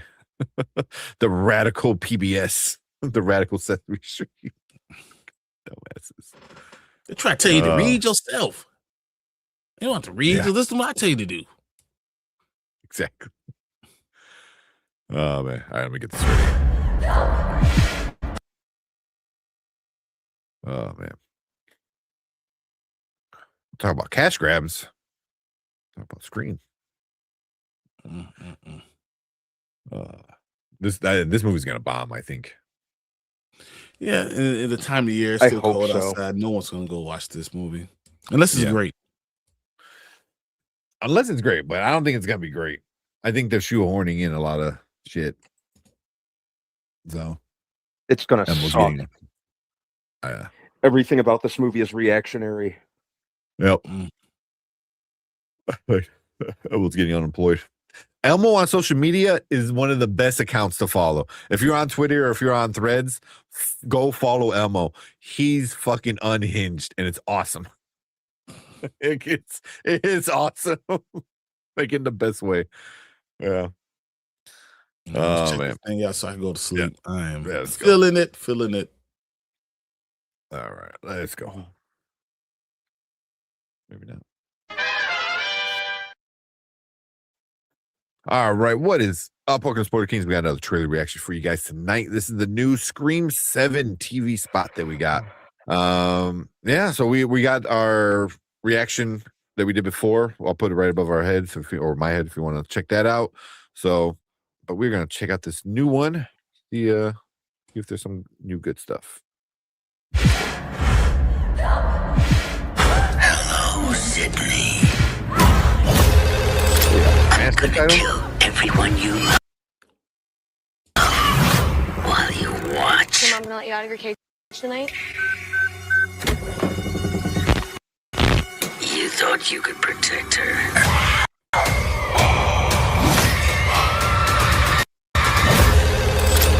Everyone knows you as a survivor of many brutal attacks. Your daughter is the same age you were when this whole thing started. Do you ever worry that she could become a target for future killings? If you hurt her, I'm not going to hurt her until you're here to see it. This isn't gonna stop unless I stop it.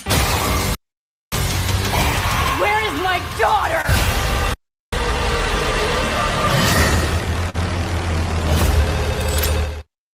That's not it. Because I was like, you saw the fan-made trailer. I was like, why is it slowing down? This is not it. I was like, yeah, I'm like, something feels different. Fucking AI, man. I was like, this doesn't make sense at all. Because I'm like, why would what's her name? Courtney Cox's character, like, because that's not the one I watched at all. Because it was actually good. I was like, that's not it. Yeah, the whole time I'm like, yeah, oh I'm man, like, this is really gonna be bad. Yeah, I'm like, this is different than the one that they showed last night. So the fan made trailer looks good. No, that look trash. Oh man, I didn't see the one last night, so I don't know. I'm like, wait, the one last night was shorter, wasn't it? It was like a minute and 15 or something like that. Oh man. Yeah, you get some channels with the internet. Gotta get one of those VPNs. What's the one that was like the house is on fire? I think that's the trailer I saw. The house started off on fire.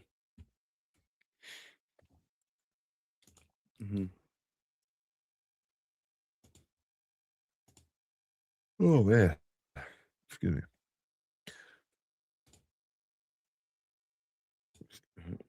Yeah, I'm surprised there wasn't a Super Mario brother. Wait, was there a Super Mario trailer? They showed a Mario trailer. I thought it was the same in the game. Okay. Oh, the one with the house on fire? Yeah, that's the trailer for the screen. That was 7 days ago. Yeah, but it was a Super Bowl one that they released. That was the same one from the Super Bowl. Oh, they probably. Yeah. So this is the Super Bowl trailer right there. There you got it. Okay. I still got to see Primate. I've seen. I haven't seen it yet. I've seen the opening scene of Primate, and it's absolutely insane. Yeah, I mean the trailers look crazy. I mean the whole thing looks wild. So it'll never be over. Dom from Fast and Furious shows up and says, "Protect Sydney because family." I like it. Oh man.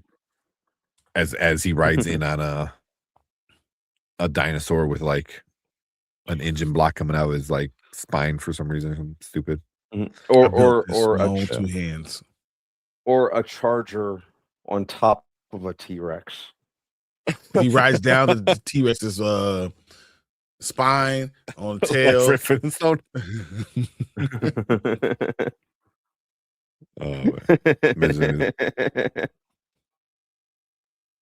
Yeah. The grandbabies in Scream 10. Oh man, that's funny. Yeah, you were right, Bumblebee. There you go. All right, let's watch this thing so we be done. I am too tired. All right. Take 2. Try again.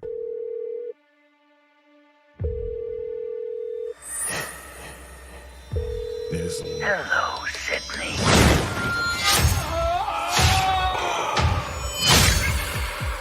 I'm gonna make everyone you love suffer.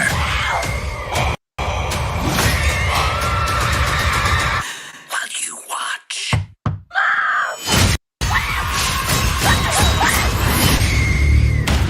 This killer has been planning his attack for years. Your daughter, Tatum, is the same age that you were when this whole thing started.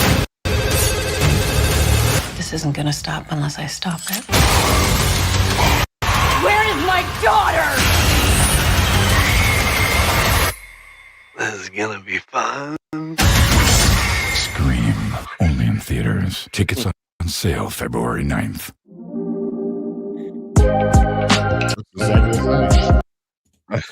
Not too different from the family trailer. No, I was gonna say like exactly the same thing. Yeah. PSA: if you're hiding, don't scream. Exactly. Don't scream, Mom. Yeah, I'm not too enthused about this. Yeah, for many reasons. Yeah, I'm almost inclined to say this will not see a dime of my money. There's only one way I'm gonna watch this, and that's at home. Paramount Plus. Even then, Paramount Plus increase their rates. I don't know about that. Yeah. Yeah, the just all the behind the scenes drama that happened just has me really disillusioned with this movie. You know, just everything that happened with Melissa Barrera, you know, just the whole scrapping of the original plan, the fact that they pretty much had to go crawling back to Neve Campbell after they didn't want to pay her for the last movie. You know, just bringing Kevin Williamson back to write and direct, and let's face it, he's directed he's not a good director. I'm sorry, he's not.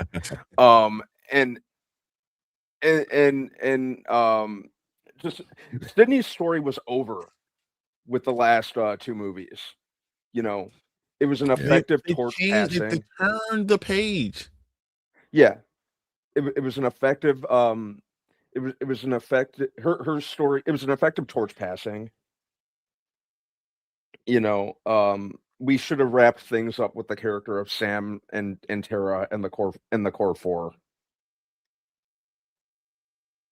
You know, we'll never. They had never happen again. You know. Oh yeah. Yeah. And the only thing I'm kind of curious. I mean, I don't know where else it can go. Yeah, same. The only thing I'm curious about is how Matthew Lillard's gonna fit into this. How the character of Stu's gonna fit into this, because obviously that's him talking at the end. And that's really my only question. Yeah. We already had CGPH Skeet Ulrich. It would be funny for this. Yeah.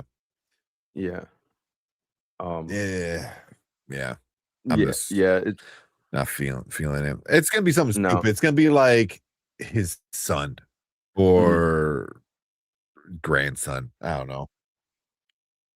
A clone. Somehow, I don't know. The version of him that played Shaggy in a different universe. They're literally gonna to Palpatine him. Yeah, just go Palpatine him. That's all it's gonna be. Returns. Is it?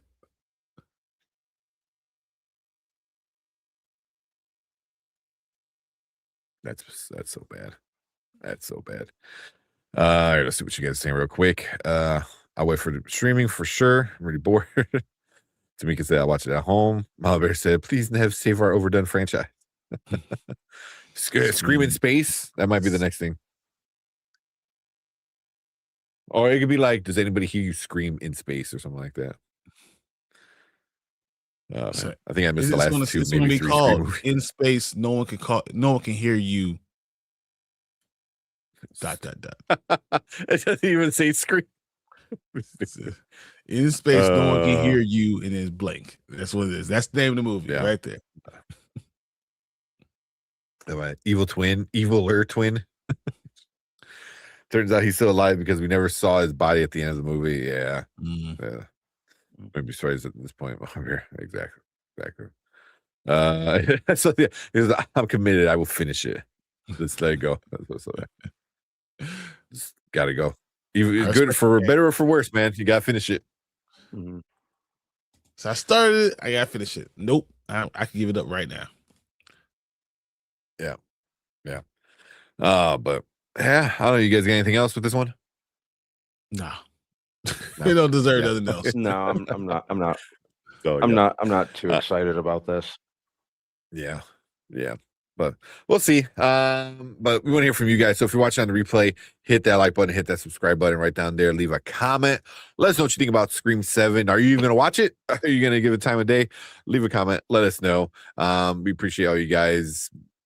Maybe we'll review this. We'll see. We'll see how it goes. But we appreciate all you guys coming in, hanging out with us in the live chat.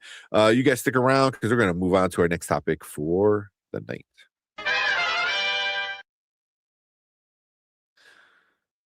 Right. Yeah. That it would definitely be an evil twin. Cue Latino novella music. The zoom up. The zoom up camera. That's funny. No. It's Pedro Pascal.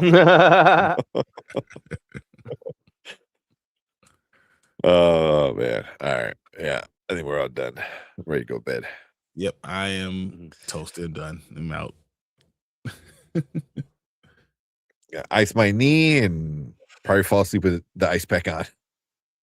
Honestly. Sounds good. Oh man. To make it I don't have all of them on DVD. That's funny. Oh man. But yeah, we appreciate all you guys coming in, hanging out with us. What was it? Lawrence giving us those the super chats. Appreciate that so much, man. Appreciate all you guys that's coming in, hanging out with us, watching all these trailers, talking Game of Thrones, all that fun stuff. But we'll be back Thursday. Does something come out before then? No, because Cross comes out to Saturday. Yeah. So yeah, we'll talk some more trailers, maybe watch a movie by then. I got to watch that Send Help and stuff. But cool. We appreciate you guys. Yeah, we'll be back Thursday. Thursday. And see all you guys. But till then, have a good night. Have a good weekend or a good week. Be safe out there. But yep. That's how you know it's late. You don't remember what day it is. Exactly. Dubai. But we'll have a good time. We will see you guys later. Peace.